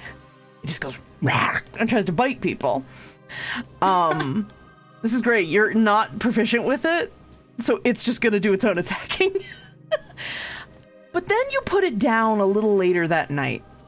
You put it down, you rest it on a wall, and you just go and do your own thing.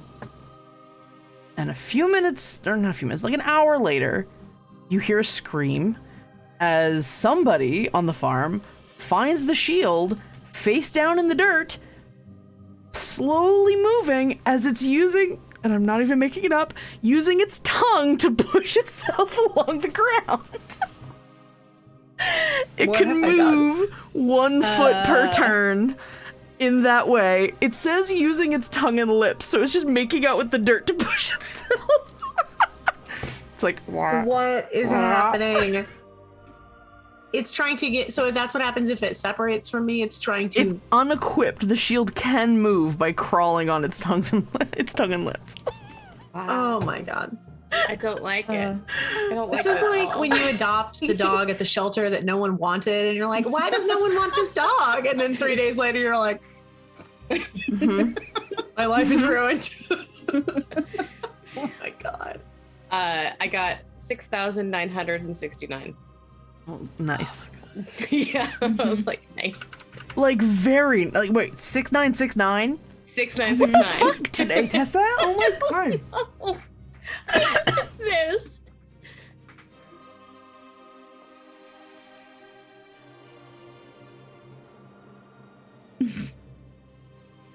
I'm not sure what that face means.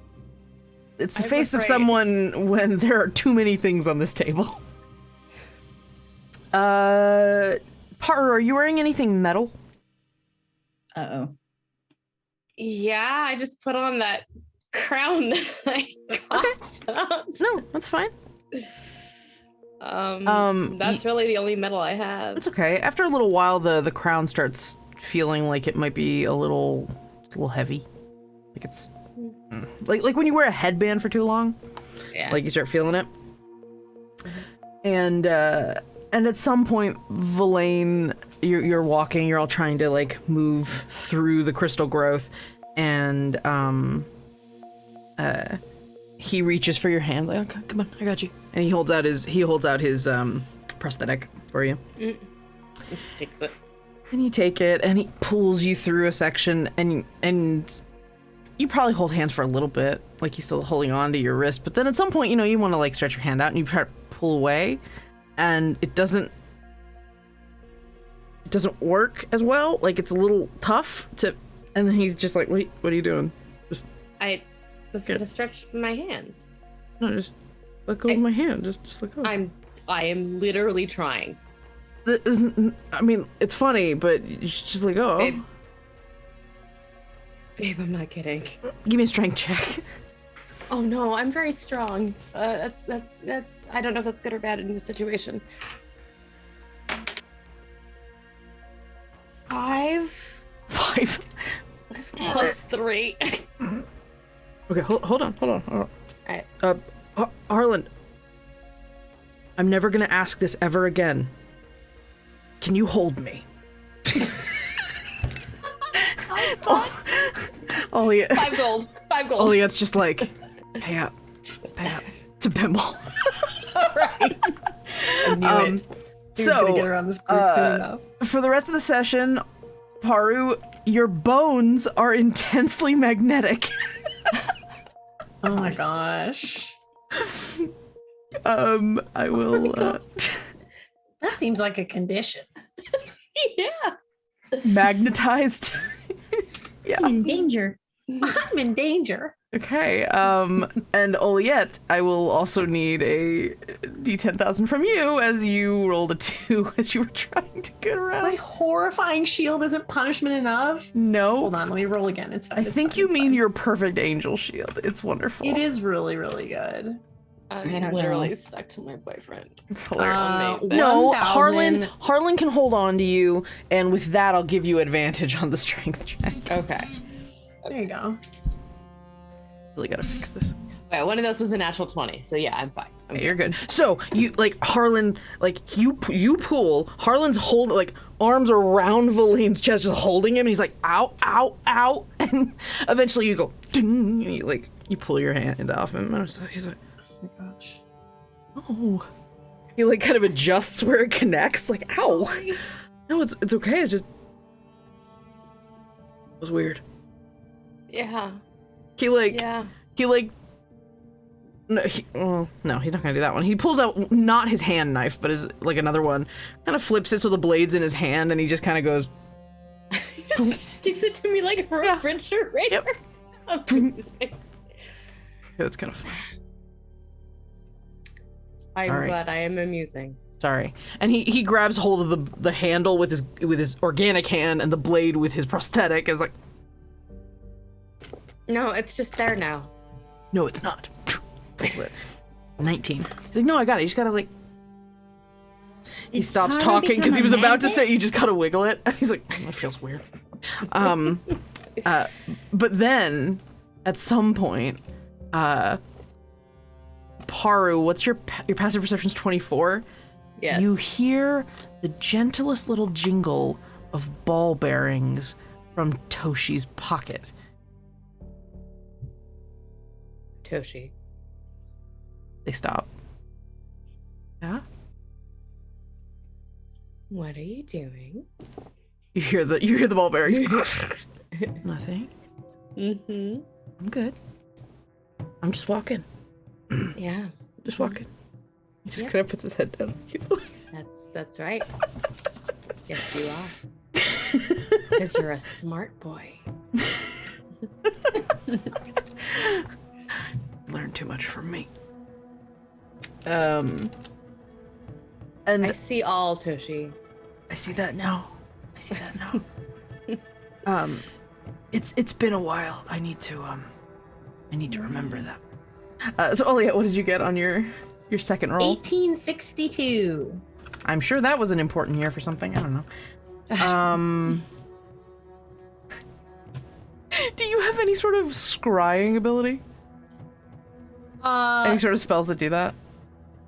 I kind of not. It's with my ghost ability, so. Oh, okay. So it's not something you readily have access to. No, I just have sending. Okay, so I'm gonna roll. Yeah, I don't have any. Yeah, I'm gonna roll to break this because everything around it was just things that happened to the caster's attempt at scrying. It just has nothing to do with you. Okay. This 3, is 4, because 5, they're 6, bumping 7, into the 8, crystals, 9, right? 10, 11, 12, 13, 15. I don't like that. That's not a good This is sound. going. Too amused for it to be good. Yeah, well. That's mean. I don't know if I want that to. I don't know if I want to do that to you. Do it. The caster wishes to divest themselves of all worldly goods. So yeah. For the rest of the session, Elliot, you feel this tremendous sense of philanthropy. You just think that everything you have, you know, you want for nothing. You have your. I'm gonna say Harlan doesn't count as a worldly possession. I'm having like a brain aneurysm. Yeah, this is totally fine. So yeah, just feel free to incorporate that however you wish. Okie dokie. I do have a lot of shit I've been carrying. A lot of stuff. around. Okay. So as you travel through and a few weird things happen, you are able to eventually get to the edge of the crystalline forest. I say it now with pride because I have limited how long it can be used. There's a 40-minute cooldown. There's a 30-minute cooldown on it. You can only do it every 30 minutes. And you see up ahead these large. You actually realize that several of the mountains have these sort of tower-like buildings in them. It's more than just a temple. What it really feels like is that this is like a nation. Several of these mountains have been inhabited. I'm gonna put it in chat so you can see and zoom in kind of what you're looking at. Right on the edge of the ocean.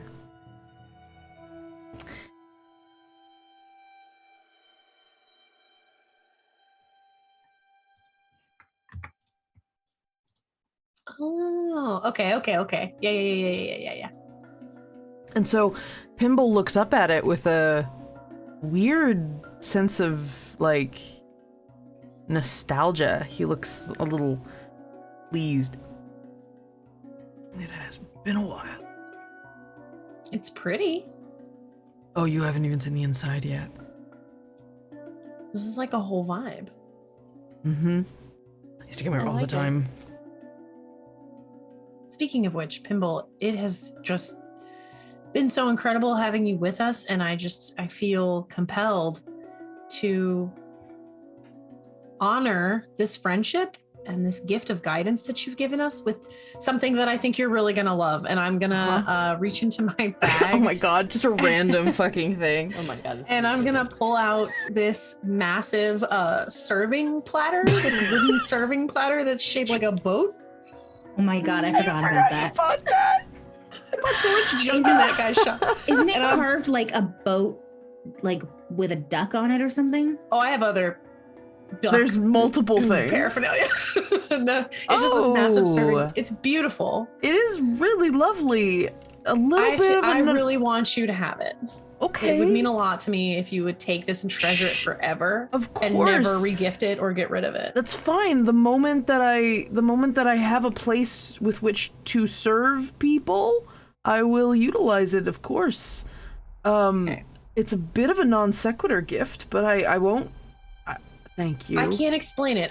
There's something about the majesty of this region that is just making me really, really want to share my treasure. Thank you. Treasured items with my treasured people. It's fine, and just so everybody knows, they've solved my reward puzzle, and a half an hour has passed apparently.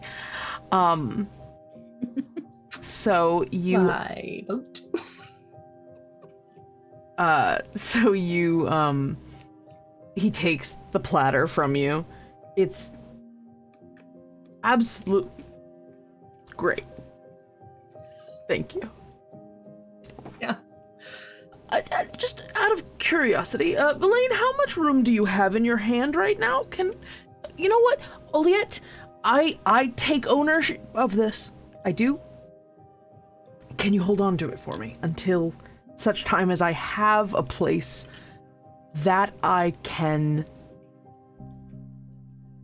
do that? Sure. Use that. Just hold on to it for now. Yeah. Great. I can do that. Cool, great, cool. Thank you. I appreciate that. It's a gift to me. Thank you. It's another gift to me. Thank you. Holding on to it. He looks so confused. Like, he has no idea, like, is now the time for this? I don't know. Wait. My eye is twitching. Just take this First of fucking all, platter. is it my birthday, or is it like a holiday I don't know about that I'm supposed to give her? Oh my god. Okay. I can use these presents to make people feel guilty. The power. The absolute power. He has taken the wrong thing from this lesson, apparently.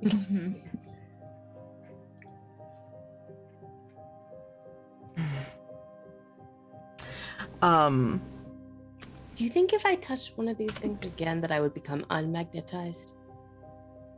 Like, can I be demagnetized if I touch it? I don't think there's any guarantee of that. You might make it worse. That's fair. At least That right is- now, swords aren't coming flying at your head. Oh God, what if we get into a fight? They're just gonna like stick into me. Or to you. Or both. Yeah, it depends on how that goes, I guess. Well, why don't we... Maybe they don't have a lot of swords here. Maybe we'll get lucky. Oh, they have a shit ton of swords here. But, Right. you know, I tried. well, we'll do our best. How about we get going? It's a bit of a hike. And you see that there are these massive stairs heading up into the temple. Okay. My brain just started singing, why are there so many stairs in Casa de Madrigal? Bruno, your room is the worst!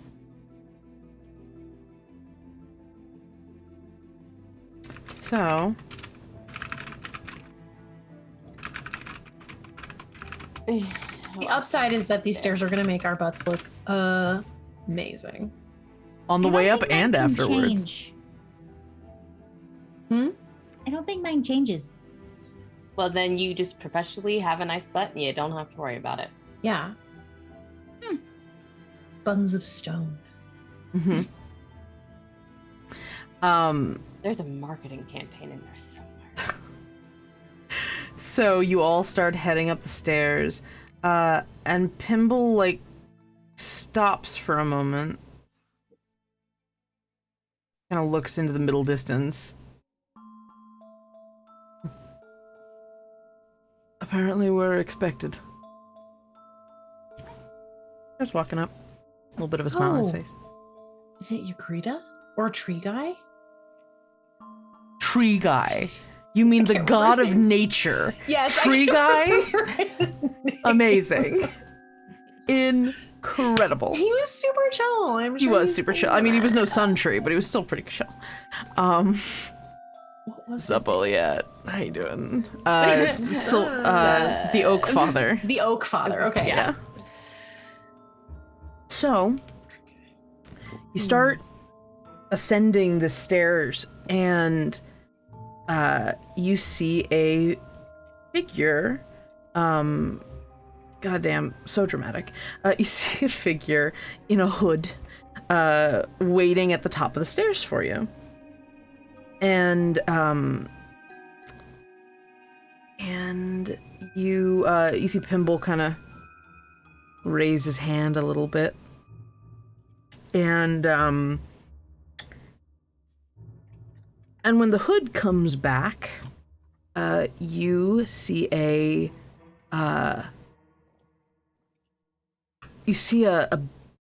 beak.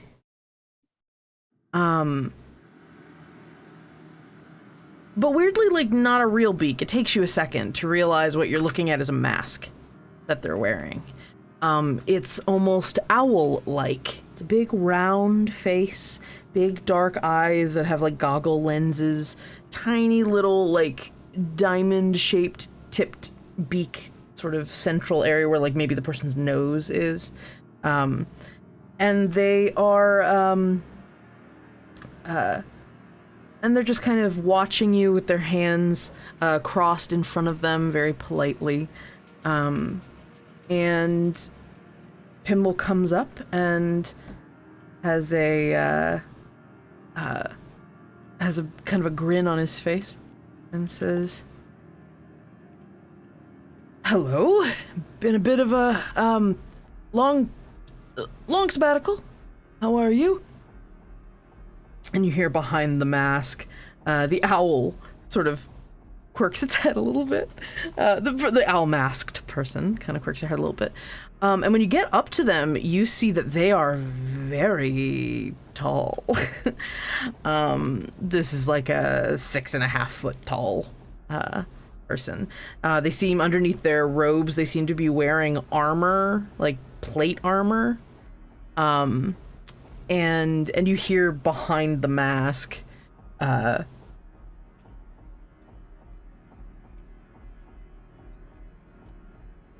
"Pimble, it is very good to see you. It's been an incredibly long time. Last we heard, you were indisposed, in custody." "Custody, right. Stuck inside a arcane mind erasy bubble. It was a good time." "I'll take your word for it." Everybody, these are, petitioners. New petitioners looking to speak to the powers that be here. This figure glances at each of you with that same sort of curiosity of a bird. And then they push their hood back, and you see more like a ring of plate metal around their neck, and they pull the owl mask up, and you see more metal. This kind of copper plated face with green around the edges of it, like aged, sort of oxidized copper. Just like takes a tiny step back, just to not get too close to the all metal person since she's magnetized. Everyone, this is Patina. Hi. Oh, Hello. One of the Halicon, co-worker of mine. And Patina looks at Pimble. "You did not approach wearing your own vestments, Pimble. I think I might have misplaced them a little bit, in the last half a century. They are more for ceremony's sake than anything. That's fine. Please, won't you join us inside? If you are seeking an audience." And Patina sort of turns, and you realize now that the plate armor is just Patina's body. And they turn to give you a little bit of space, and you are allowed to walk inside. It is a fascinating combination of stone and organically grown crystal. And you walk in, and the whole main, like, atrium that you find is carved into the rock in more geometric shapes. You see almost these little spires of hexagonal prisms built and, like, not built, but, like, carved out of into this cavern space. And you see at the very center a tower. Like you went inside the mountain and they burrowed in and up. And this whole space is made of thin, beautiful sheets of, I mean, you assume it's more crystal, but it just looks like glass. And it's just this stories and stories tall of this beautiful jewel-toned prismatic material. It's a very empty space. There's not a lot of people around. You occasionally see a figure nearby, some of them in the distance. I mean, Paru, this is on par with some of the spaces you would see in Chanterelle in terms of the kinds of cavernous regions that they had back home. But as you walk in, everything feels little electric is the wrong word, but there is something like the hairs on your neck stand up if you have them. Beta. But even you feel it. There's just something alive and vibrant in this space. It's a very, very living space, despite it being just all rock and mineral. And you're not quite sure how to place what that is. And so Patina leads you forward and towards this tower and says, "We do not get many visitors to our halls. Not anymore. Not since the rebellion lessened its efforts." And Pimble goes, "Yeah, funny thing about that. It seems maybe aggression's flaring up again.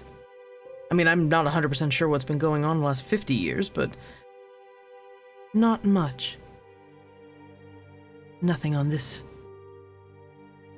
region of the island, anyway." Have you not been dealing with the resistance things? I mean, they must have come here looking for any sort of tech. I haven't seen anything that screams you all. And Patina just kind of quiets. There have not been many requests. Not for some time.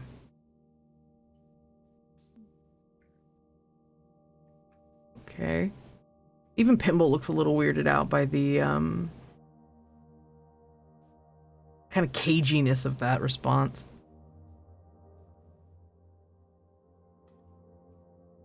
And Patina continues leading you to the tower. And as you get a little further into the space, you see how tall it is. It almost looks ziggurat-like. Like it starts as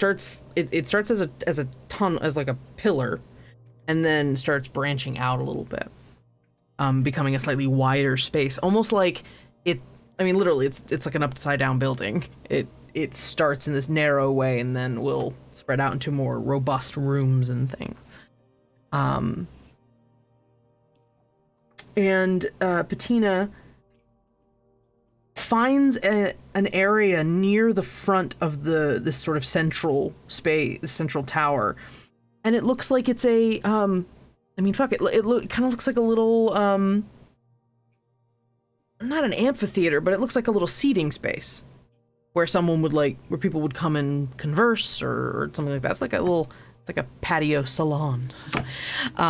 And Patina takes a seat on one of these benches that are there, and it seems to indicate that you should do the same. Pimble very casually sits down, and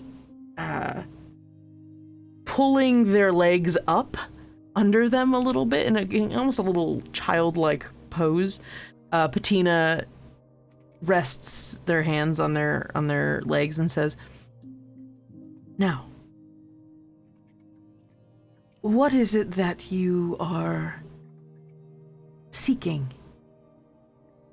You have undoubtedly come a very long way."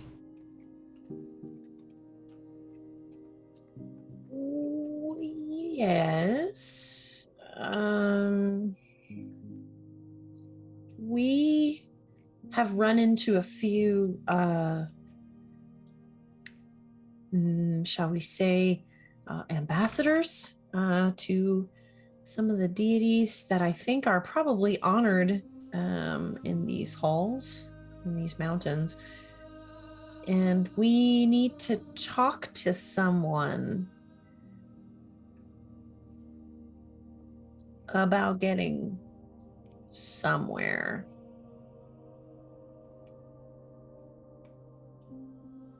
They wish to beseech the knowledge gods, Patina. That one. Oh. That can certainly be done. Sweet.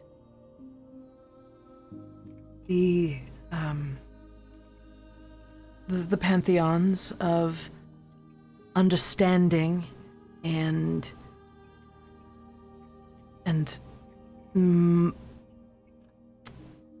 this is Angela losing a word. The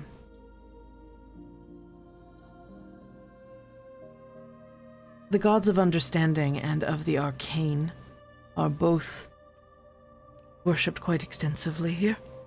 We act under their guidance. Okay. Well, yeah, I think that's who we're looking for. We met this really cute bird that was kind of Ygritta, but not exactly, but basically them.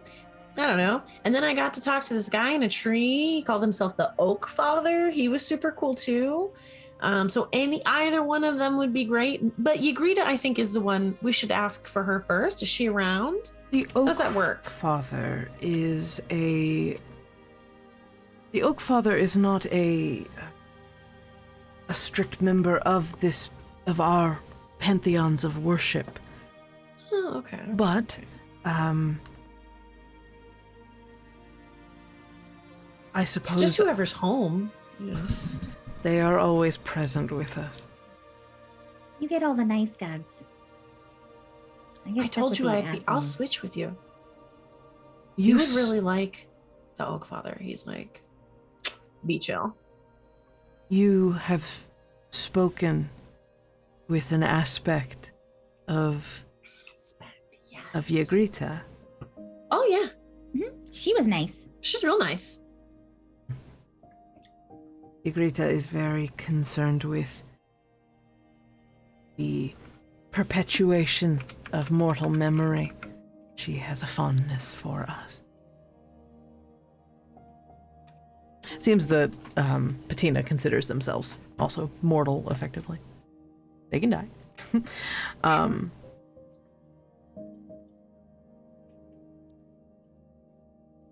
If you wish to speak, reach out to the ode to the long dead.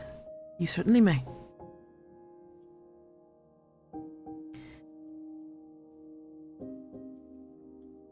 Is If there is something that I may provide any guidance on, though, I am more than capable of doing so. Think of me less like a provider of knowledge, but certainly someone who understands where to find it.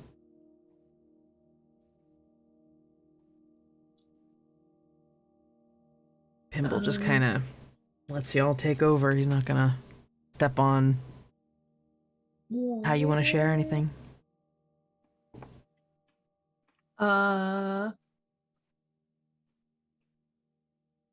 So what do we just ask? I'll try to low to the group, like, so are we just gonna like spill the beans here to like, how does this work? I don't really do a whole lot. I not spent a lot of time in like, is this a church? What is this? How do we do this? I don't know. Yeah, can we just talk to her? Is that allowed? Is there like a room, or does she have a hall or like an altar? There are shrines. Shrines. Throughout the complex.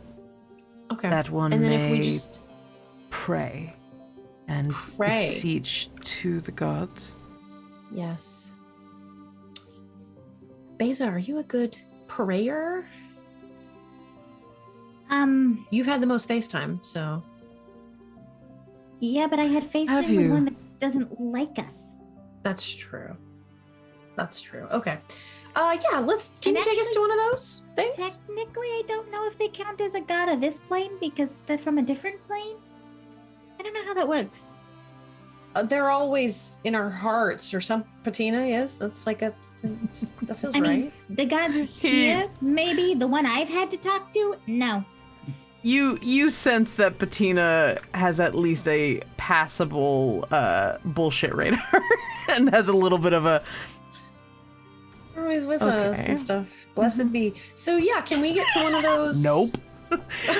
Can we get to one of those altars, those shrines, and see if we can, reach out and plead our case? You wish to entreat Ugrida? Yes, you may petition. Amazing. I am not a... we worship all the gods of knowledge, understanding that a holistic view of the world requires a holistic worship. They all have their own domains that they guide us best through. Okay. I would speak to our give me a sec. Find the word for it. I would speak to our Veritan, if that is all right with you. Yeah. If they are available to speak to you, they can perhaps be even more knowledgeable than I. And Pimble says that the Veritan's like the Mother Superior temple. Oh, okay. And Patina says, just so. And Patina kind of creaks and like clambers up a little bit and walks off and says, I will be right back. Okay. And you're left in this space. Pimble just kind of glancing around. Villain never made it to the seats because he got distracted by some of the wall. There's like just this beautiful prismatic like iridescence in it, and he's just he just looks like he's being very pensive.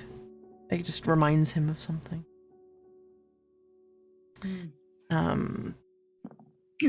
And so you're left alone for a little bit. Pimble.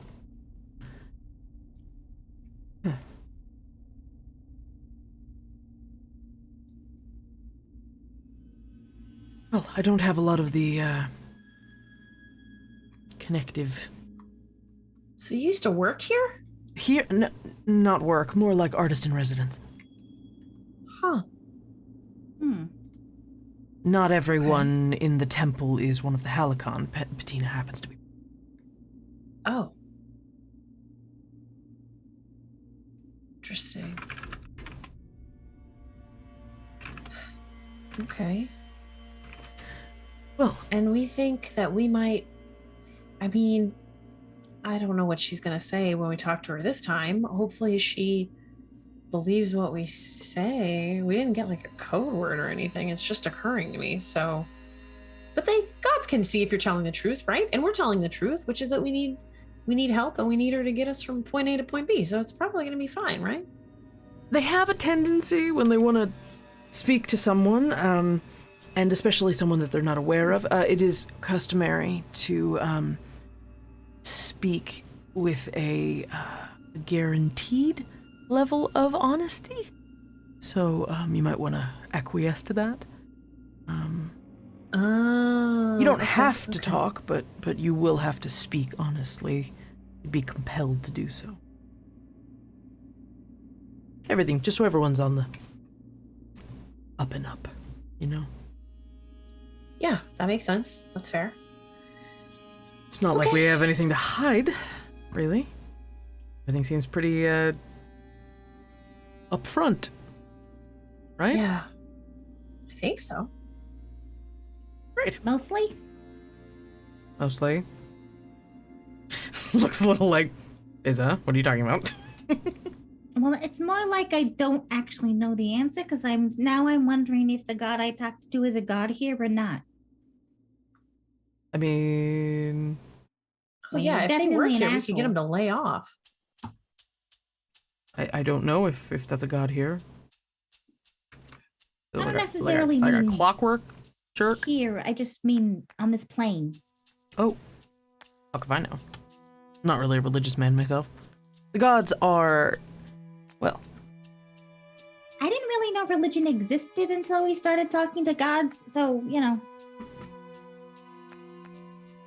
And you guys are kind of chatting a little bit, and then you hear a little bit of like clinking, almost like little ornaments or something kind of clicking together, and you see a tiny little bit of light coming around a corner, and you see Patina coming forward, but behind Patina there you hear hoofs as a slightly bow-backed old goat person. Very long, twisty horns on either side of her head, and her horns have these tiny, like these little ornaments. They kind of look like holy symbols, honestly.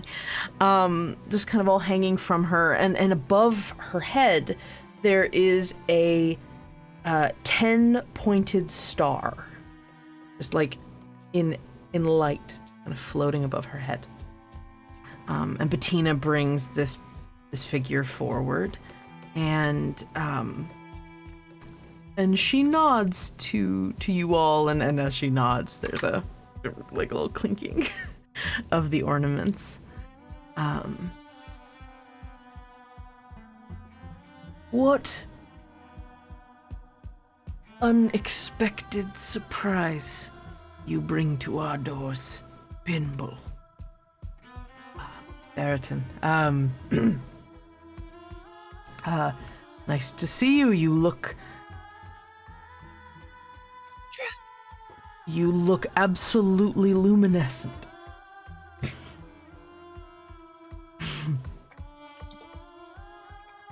Ever the charmer.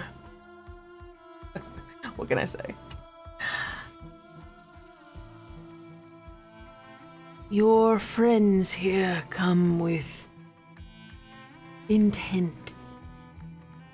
Yes, they do. I'll let them speak for themselves. And he kind of shifts over. I am Florens. I am the Veritan of this temple. We are keepers of knowledge and understanding. We share with those who wish to understand. She seems a little amused at herself. Like she's not a super. But yeah. Go ahead. Well, I mean, that is us. We are looking for very, very specific knowledge about a very, very specific place, and we're led to believe that this is where we might find that information. Place. Yeah, There are many places one might seek through divine assistance. yeah. We need to get to the Grand Archive to prevent it from being destroyed. Yep. And it will be in and out. It'll be super quick, I think. We hope. Bettina just kind of kind of straightens up a little, like, oh, I didn't know that was what they were going to ask you. I'm sorry. Like that kind of sort of looking at, like, oh, sorry. Sorry. Okay. Right. And Florence lets out this like little, tiny little like polite chuckle under her breath that kind of comes out a little bit like little goat. I see. Well, do not see, but with time and guidance, perhaps. What do you say about the archive being in danger? What sort of danger do you imagine to befall it? It's more like we know it's the end goal of someone who's really bad. You know when you like fire someone and you're not exactly sure if they're going to make trouble for you later and you think you're rid of them, but it turns out they've been secretly plotting this entire time to come back and burn the building down? It's kind of that situation. Mm-hmm. That's actually really accurate. Sorry, I just fucking died. That was really good. I see. I have not had the displeasure of that sort of experience. Yeah. We're kind of like the security guard team trying to remove them from the building. Yes. And Pimble's like, even though you didn't hire the security team. We're very specialized. So yes. Someone that used to work there, the name that we've been given is Mertenshaw. I don't know if that sounds familiar, but that's the one of two names that we know him by. Well, three, but we can't say the third one in polite company. So we're hoping to prevent him from getting back. That's what we think he's going to do. See. Yep. And she kind of like, she's a billy goat, so there's like a little beard, and she's just sort of thinking, she's considering. It's a little hard to tell where she's looking to. She's definitely got those like sideways goat eyes, but they're more glowy than anything. You don't see it so much as you see this like little glow. It kind of it blends them out a little bit. I must consult. I must consult the crone. Do you need proof? She stops, looks at you kind of expectantly. I'll just look at Beza. Do you still have the cookie jar? Yeah. All right. Give me a second. She takes off the backpack that she's carrying, and starts pulling out, like, it's amazing how much she has managed to squeeze in there because she had this packed tight so the fucker wouldn't break. Uh-huh. She's just pulling out like, man, Beza would be really good on layer. an international flight, like just Tetrising the shit out of your luggage. She's just like, she's like sheets, old shirts, like everything she could grab to stuff in the backpack to cushion that cookie jar. And then eventually the kittens are just like, How? He's watching you pull stuff out of it. Eventually, Aza's like, I'll be damned if I check a bag. Yeah, eventually she gets enough out that she starts like wiggling the cookie jar loose from everything else that's still left in there, and then puts it down on the What ground. was the cookie jar of again? I don't remember. I don't remember. It was something stupid. It was a badger or something stupid. Like, yeah, it was some sort of animal, I think. Mhm. It's fine. So she puts it down. Don't open it. Well, I mean, technically we didn't touch the blade directly, but technically we did touch it enough to put it in here, so I think I'm okay if I open it, maybe? Oh, yeah, I was talking to Florence. Florence. Veritan Florence. Veritan. All right. She carefully and like slowly and kind of like leans away from it, opens the cookie jar, and like peeks inside to make sure the blade and everything is still in there. It is. Grabs, like, it's already wrapped in something, but she still grabs one of the random shirts or something that she took out of the bag and uses that to take out the blade, and then as carefully as possible unwraps it without touching it.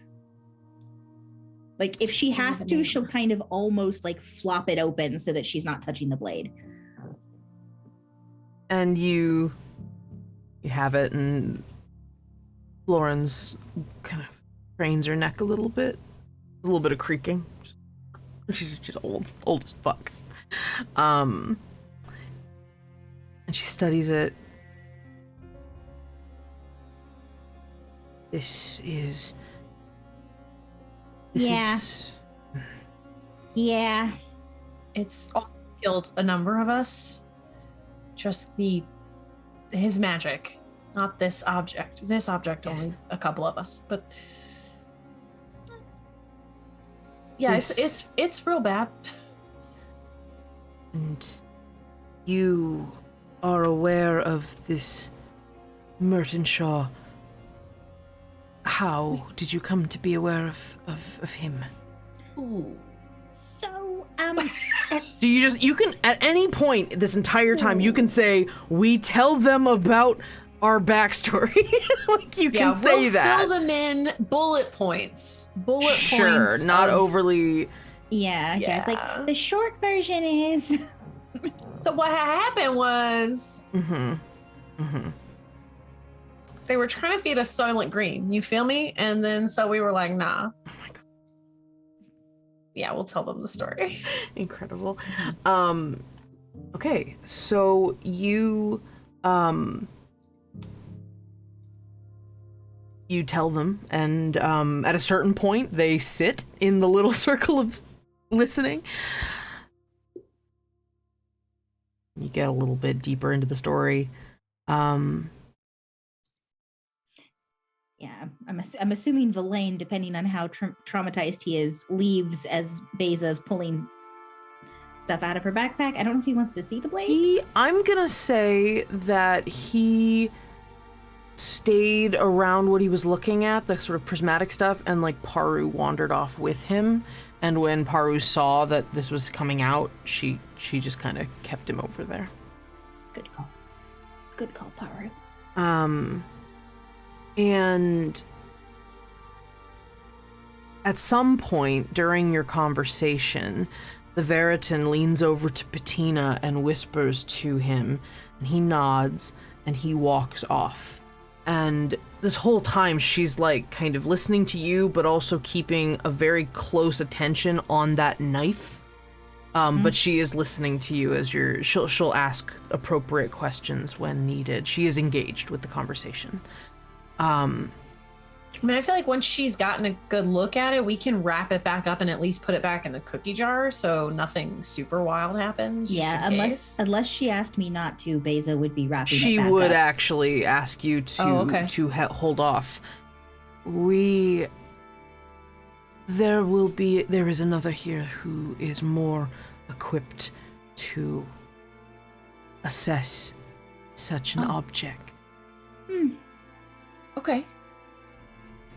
And you start you start giving them the rundown of the dangers that you've experienced and what threat Mertenshaw seems to have, what semblance of a motivation you've been able to figure out about him. You tell them about the queens. You tell them about the queens of Fae, like that idea of what the book is.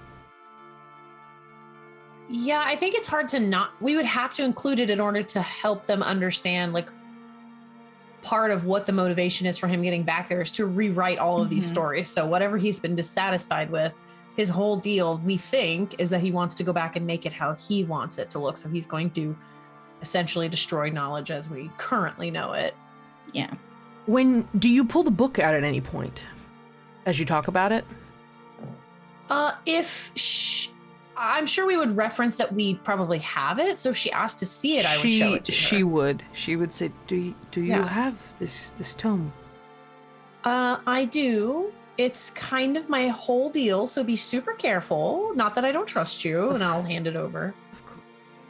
And you reach out, and she very reverently, like, takes it and just sort of holds it and doesn't even, like, read it right away. She's just kind of observing it as, like... Oh, give me an insight check, actually. Okay. Oh my god, I'm rolling so bad today. You can re-roll if you want. Yeah, I'm gonna have to. Might as well. 5. You got We the... have plenty. Yeah. Oh, okay, that's way better. Insight, that's a 19. She is handling this like she's looking at a holy relic. Like, she is very reverently holding this. Can I, over her shoulder, I'm not trying to do anything super weird, but over her shoulder, can I, like, write in the book, like, you're on candid camera? Not really. I'm gonna write, like, we're getting help. Miss you, love you. XOXO. XO? No, just kidding. She's like, what is this? It's a new thing. Who does this? Well, the X's are hugs, because, like... So you write in the book, just to demonstrate how it works. Sure, and after a moment or two, the book writes back, and you see any assistance from followers of knowledge is welcome in my kingdom. And Sorry, I didn't mean to breathe in your ear. I'm so sorry. you'd have to flip it up. It's a little floppy goat ear. So it's fine. Welcome, Raiders. Hello. And so the Veritan nods, kind of adjusts her goat beard again. This is a very...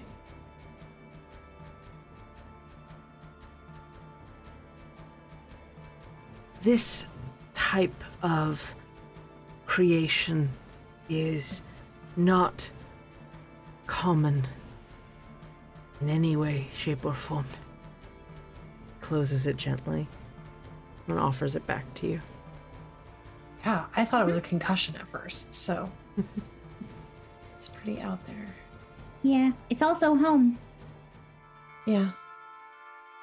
Tomes of reality in that manner are rarely found on the material plane. They exist almost exclusively in the Grand Archive. Oh. To have a He didn't return his library book. That son of a bitch! To have a facsimile of it here in the material, to interact with it as you have, is remarkable. That does not do it justice.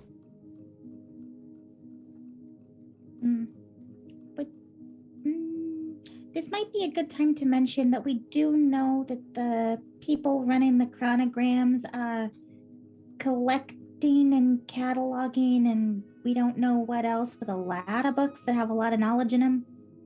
Yeah, we found this here. Well, not here, obviously. It was locked up. Yeah, restricted section. She almost Oh, she almost like shudders at that phrase, restricted section. That's what they called it. Section. Their luck was really bad, though. Yeah, it makes you wonder. Well, no, I'm not going to go down that road. Bunch of 12-year-old kids, but it's cool. It's fine. Crime buddies. I was only a day old. They confined these parcels of divine knowledge to a cage. Yep. A vault. Yeah. A lot of other things too. Maps of Thuria before they got here, and knowledge about everything that happened before. Mm-hmm. They're also restricting the knowledge that people can remember when you live in the chronogram. She looks up at that. It's not great. Yeah, it's bad. And it's getting worse.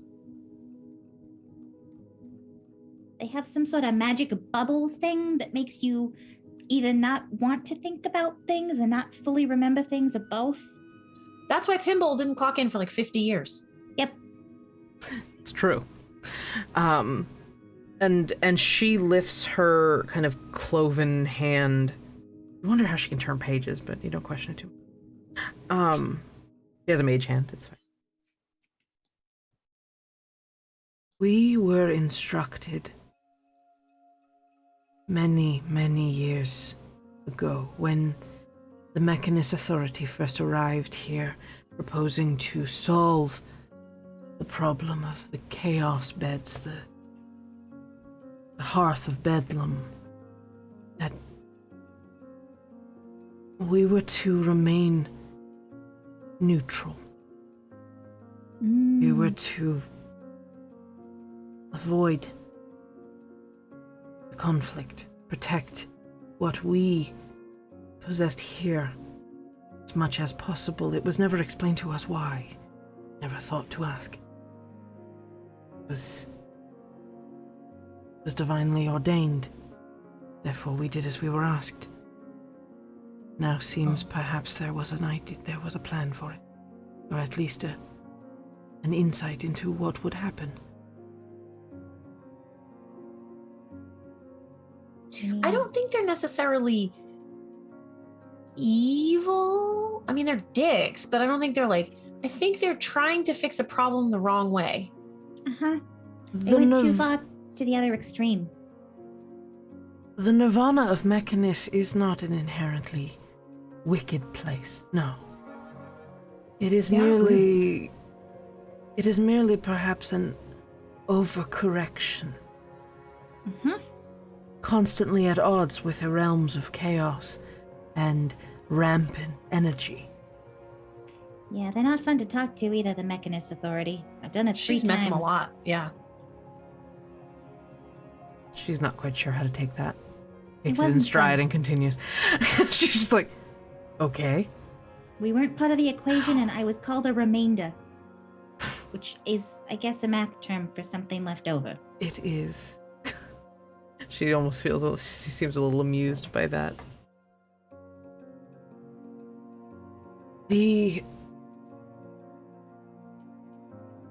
I must consult Yarasfina.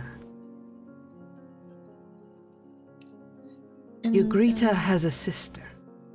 Oh. They are themselves the Maidens of Fate. One, Yarasfina, fate that has yet to pass. And Ugrita, the fate that has already gone. Oh, okay. You may want to let them know too. I don't know how much they care or not. I imagine it would bother them. I'm not sure. No one in the chronograms really realizes that gods exist anymore. It's like that was part of the stuff cut away that no one remembers. Like, none of us knew they were a thing until we got out. There is 2 guiding principles of our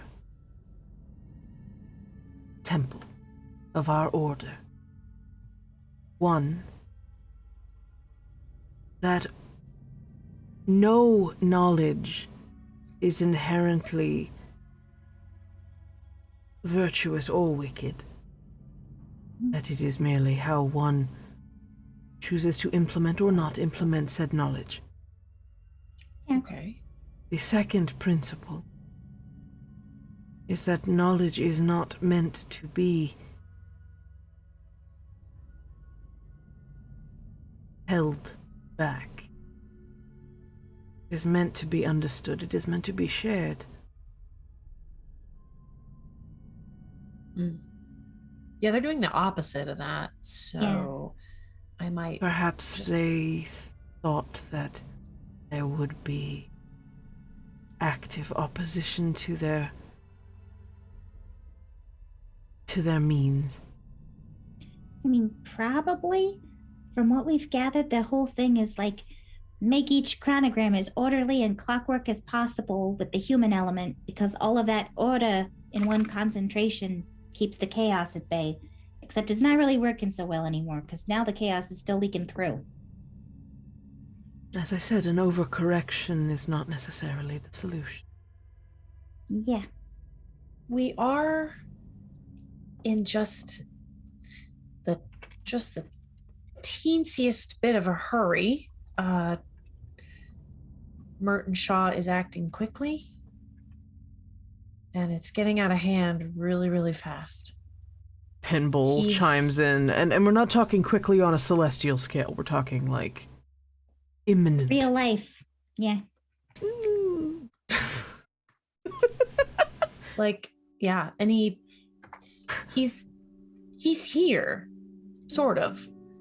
He's kind of spreading out across the island. We've found a whole foothold that he's got full of...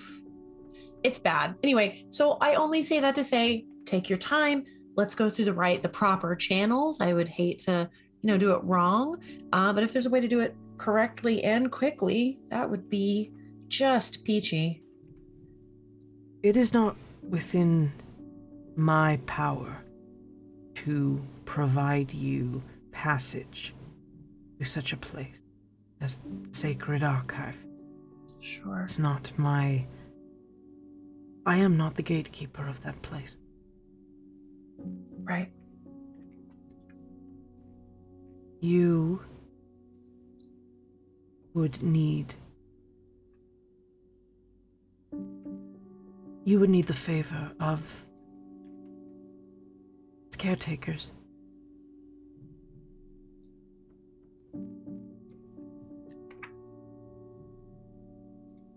Okay, well, we are a charming bunch, generally speaking. So we're happy to talk to, or I don't know how this works. Pray. I've been informed that that's a thing that we do here. So occasionally, happy to oblige. Think of it less like praying and more like listening. Ooh, not my strong suit. Okay, I'll do my best. We'll do our best. I thought that was a reasonable adjustment. Apparently not. No, it was great. As the Veritan, the Mother Superior Librarian, says all of that, you hear the creaking and clanging of Patina coming back, the Warforged, followed by a beef-tastic dude, red dragonborn, wings on the back, big horns, this just really intense-looking robes covered in draconic and something else, you're not quite sure. And he calls out over the echoing space between all of you and says, "Charm's not going to get you everywhere. Several of the gods are going to need some other form of petitioning." Like what? And the guy shows up, Patina. Patina sort of nods at everybody, and the big dragonborn says, "Depends on who you wish to entreat."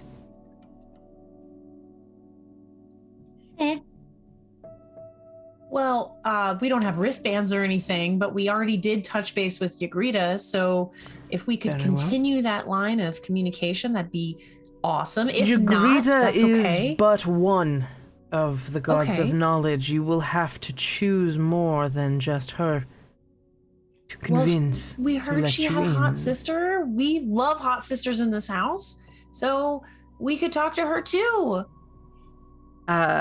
As you're talking, as you're like, oh yeah, let's talk to the hot sister. The Dragonborn steps forward towards you, Beza, and eyeballs the knife, and sort of reaches out with a claw and says, "May I?" Careful. I don't necessarily recommend touching the blade. I am happy to touch the cloth. We got your back. It's probably safer. She carefully picks it up in the cloth and hands it to him so he can take a closer look. And he lifts it up and looks at it. It's around now you see that around his neck he has some sort of it almost looks like a curved blade emblem hanging down from his neck. And he studies the blade while you were playing D&D, he was studying the blade. Anyway, sorry, bad joke. He is very intently focused on this thing, and when he Beza, this might be like the stabby guy. This might be your dude. I mean, I'm good with the stabby things and the slashy things. Ask him if there's a knowledge and the shooty things of stabbing. God, a knowledge, a fighting knowledge. I can't imagine this is quiet enough that no one else hears us. Can't. As he's looking at this knife and you two are just muttering really near him, he says, "I believe you mean a god of knowledge and war." Yes. Probably. I mean, I come well equipped naturally. She aims it at no one, but flips out her blade. He just had to side eyes you a little bit, seeing what you did. And then puts it back. You propose petitioning the Kenzurite. If those are the fighty ones, that might be my best bet. They oversee war and knowledge's intersection. Stratagem. Overseeing the battlefield. Strategy is not always my strongest suit. That sounds like hunter shit, though, right? Like, I mean, will be like, you go in the front and I'll stab it from the back, and isn't that like a whole thing that you do? I guess that part's true. They are of two minds. One of understanding the battlefield from above, and one understanding in the thick of it. So, I am sure there is some element of empathy to be found. You've got this, Lisa. I mean, depending on which aspects of it, I know some of both, I guess. You will require a sponsor. Suppose I can cover that. Yes. I mean, it would be appreciated, but if you want a demonstration of skill or something, I don't mind. That's only fair. Oh, she's really good. And he looks at you, and then touches his holy symbol, looks down at the blade, and seems to mutter a little something. And you see this light kind of start reflecting out of the sword, and the sword emblem, and the knife starts boiling in his hands. Blech. And he looks fiercely focused on it.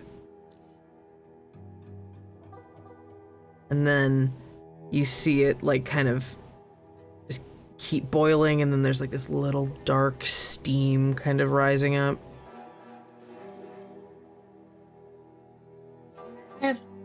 Are you gonna throw it out, or?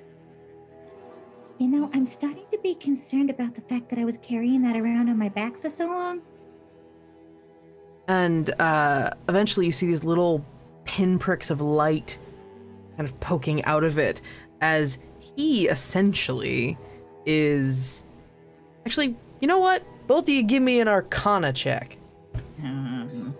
You guys are the best people for this. It's great. I have a +0. I have advantage on it for some reason.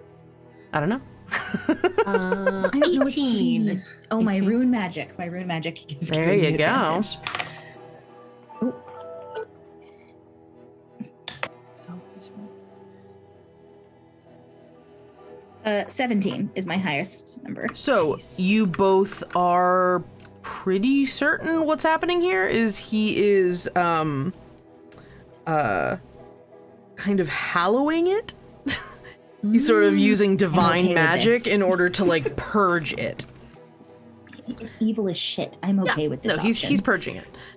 So you watch and it takes a few moments, but then eventually it just kind of boils into glop in the rag. No longer that knife. What's this guy's name again? His name, he hasn't said it, but his name is Noctis. Noctus. I like him better than a lot of people we've met so far. Well, and when he finishes with that, you actively can tell that he is really fucking tired. That took a lot out of him to do that. That was a pretty high level bit of divine magic that he was wielding there. But he says, luckily, being a sponsor to another petitioner is not as taxing as that was. If you wish to speak to the Kinsurite, I would take you. So are we all gonna have to... Angela says yes. Shit. Okay. You will want as many of them providing favor as possible. That makes sense. All right. For the Kinsurite, do they have like preferred weapons or anything, or is it just whatever you want to use? He points to the curved blade at his throat. They are known as the Wolf and the Swordmaster. You will be fine.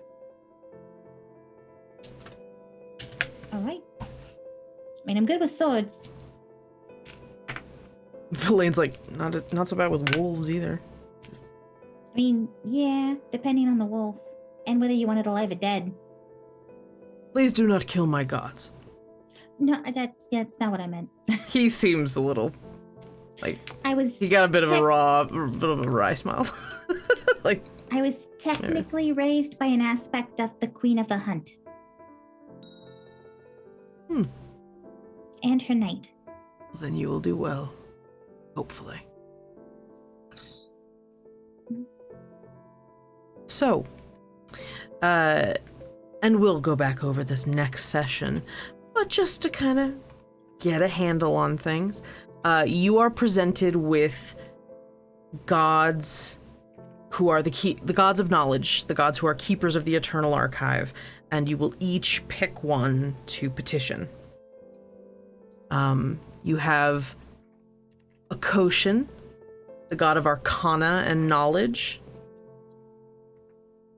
You have Yarasfina, the goddess of destiny and fate reading, is divination and stuff. Belon, the god of trade and wealth, sort of business god. Ygrita, the goddess of memory, dead histories, dead languages, dead civilizations. Vindica, the god of healing and knowledge. Baal, the god of discovery and truth, shining a light on things to reveal them, so god of light and knowledge. Kopek, the god of knowledge and nature. More the idea of like the applied sciences. Kepeth, the inquisitive god of travel. So knowledge and tempest. Avari, the goddess of secrets, is a seductive goddess of greed and knowing other people's business. And the Kenzurite. The twin souls of stratagem, gods of tactics and strategy, representing the interplay between knowledge and war. That'd be me. So, you will have the option, you can think about it all week, who you would like to go through a trial of petitioning. Oh my god. Woo! And that is where we will wrap tonight's session with a fun bit of, I don't know, mystery date God edition. We'll see what happens. Which one is the goddess of mall madness? Because I feel like that would be Belon, the god of trade.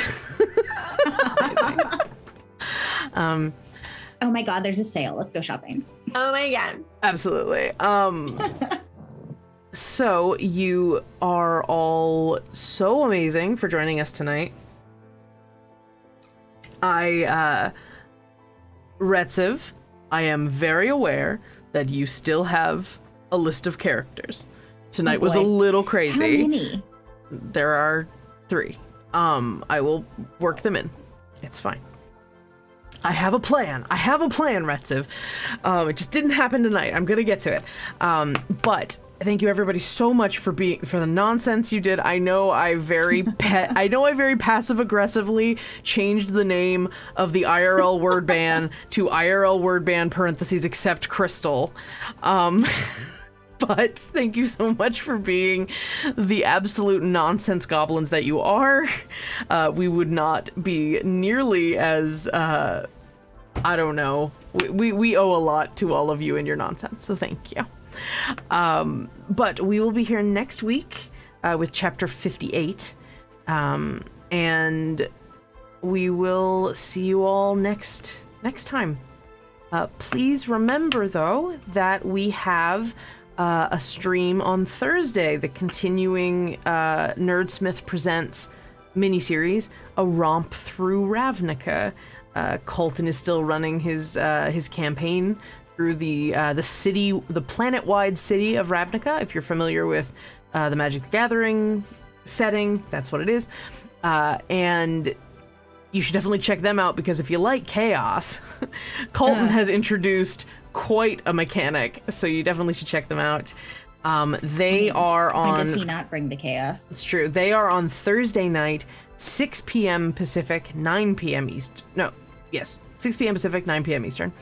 And you will find out when they go live, or you can get heads up if you follow us on Twitter or here on Twitch. Anyway, I am going to really quick peruse Twitch, looking for someone to raid, because we are trying to promote and support folks who are who are part of the Twitch Black Excellence campaign that they've been doing all month, and I want to make sure we pass along the love a little bit. I'm just trying to see who's doing what right now. We've got... No, we've got CB. Yeah, CB is currently... We did raid them last time, so I don't know if there's someone else. I wanna see who else we share the love. got. Yeah. I'm looking for... I am a little confused that I thought, do you know if the Twitch Black Excellence program has like a homepage? And for like, there's a whole front hot page bed of feelings about that all over the place. But that's fine. I'll take a look. I got some. Theoretically, they're supposed to be highlighted. I see them now. They're on the front page. They're there. I just gotta look through. We have a person playing saxophone. This is not a drill. We are going to go raid Ninjaroid or Ninjariad. Because that's delightful, and I want to support. I'm so excited that we found so many really cool musicians this week or this month. Mm-hmm. So let's go check them out and say hello. all of you have a wonderful rest of your week. Thank you so much for supporting us. Thank you so much for joining us on this. We can't wait to keep barreling towards an epic conclusion of this campaign. Yeah, we're actually just a heads up. We're about a month out from our finale. So that doesn't mean the end of Goonies. That doesn't mean the end of all of our pretty shiny faces. But we are really ramping up for a fun showdown in a library, and I couldn't wish for a better D&D conclusion. Oh no, we have to not destroy the books though. It's true. All right, everybody. Have a wonderful rest of your night. Have a very safe week. Make good choices. And above all, do us a favor and be good to each other. All right. Go say hi to the saxophone man. And that was... He just finished playing for a second. Dang it. I like his glasses. Right? And I'm going to stop stream.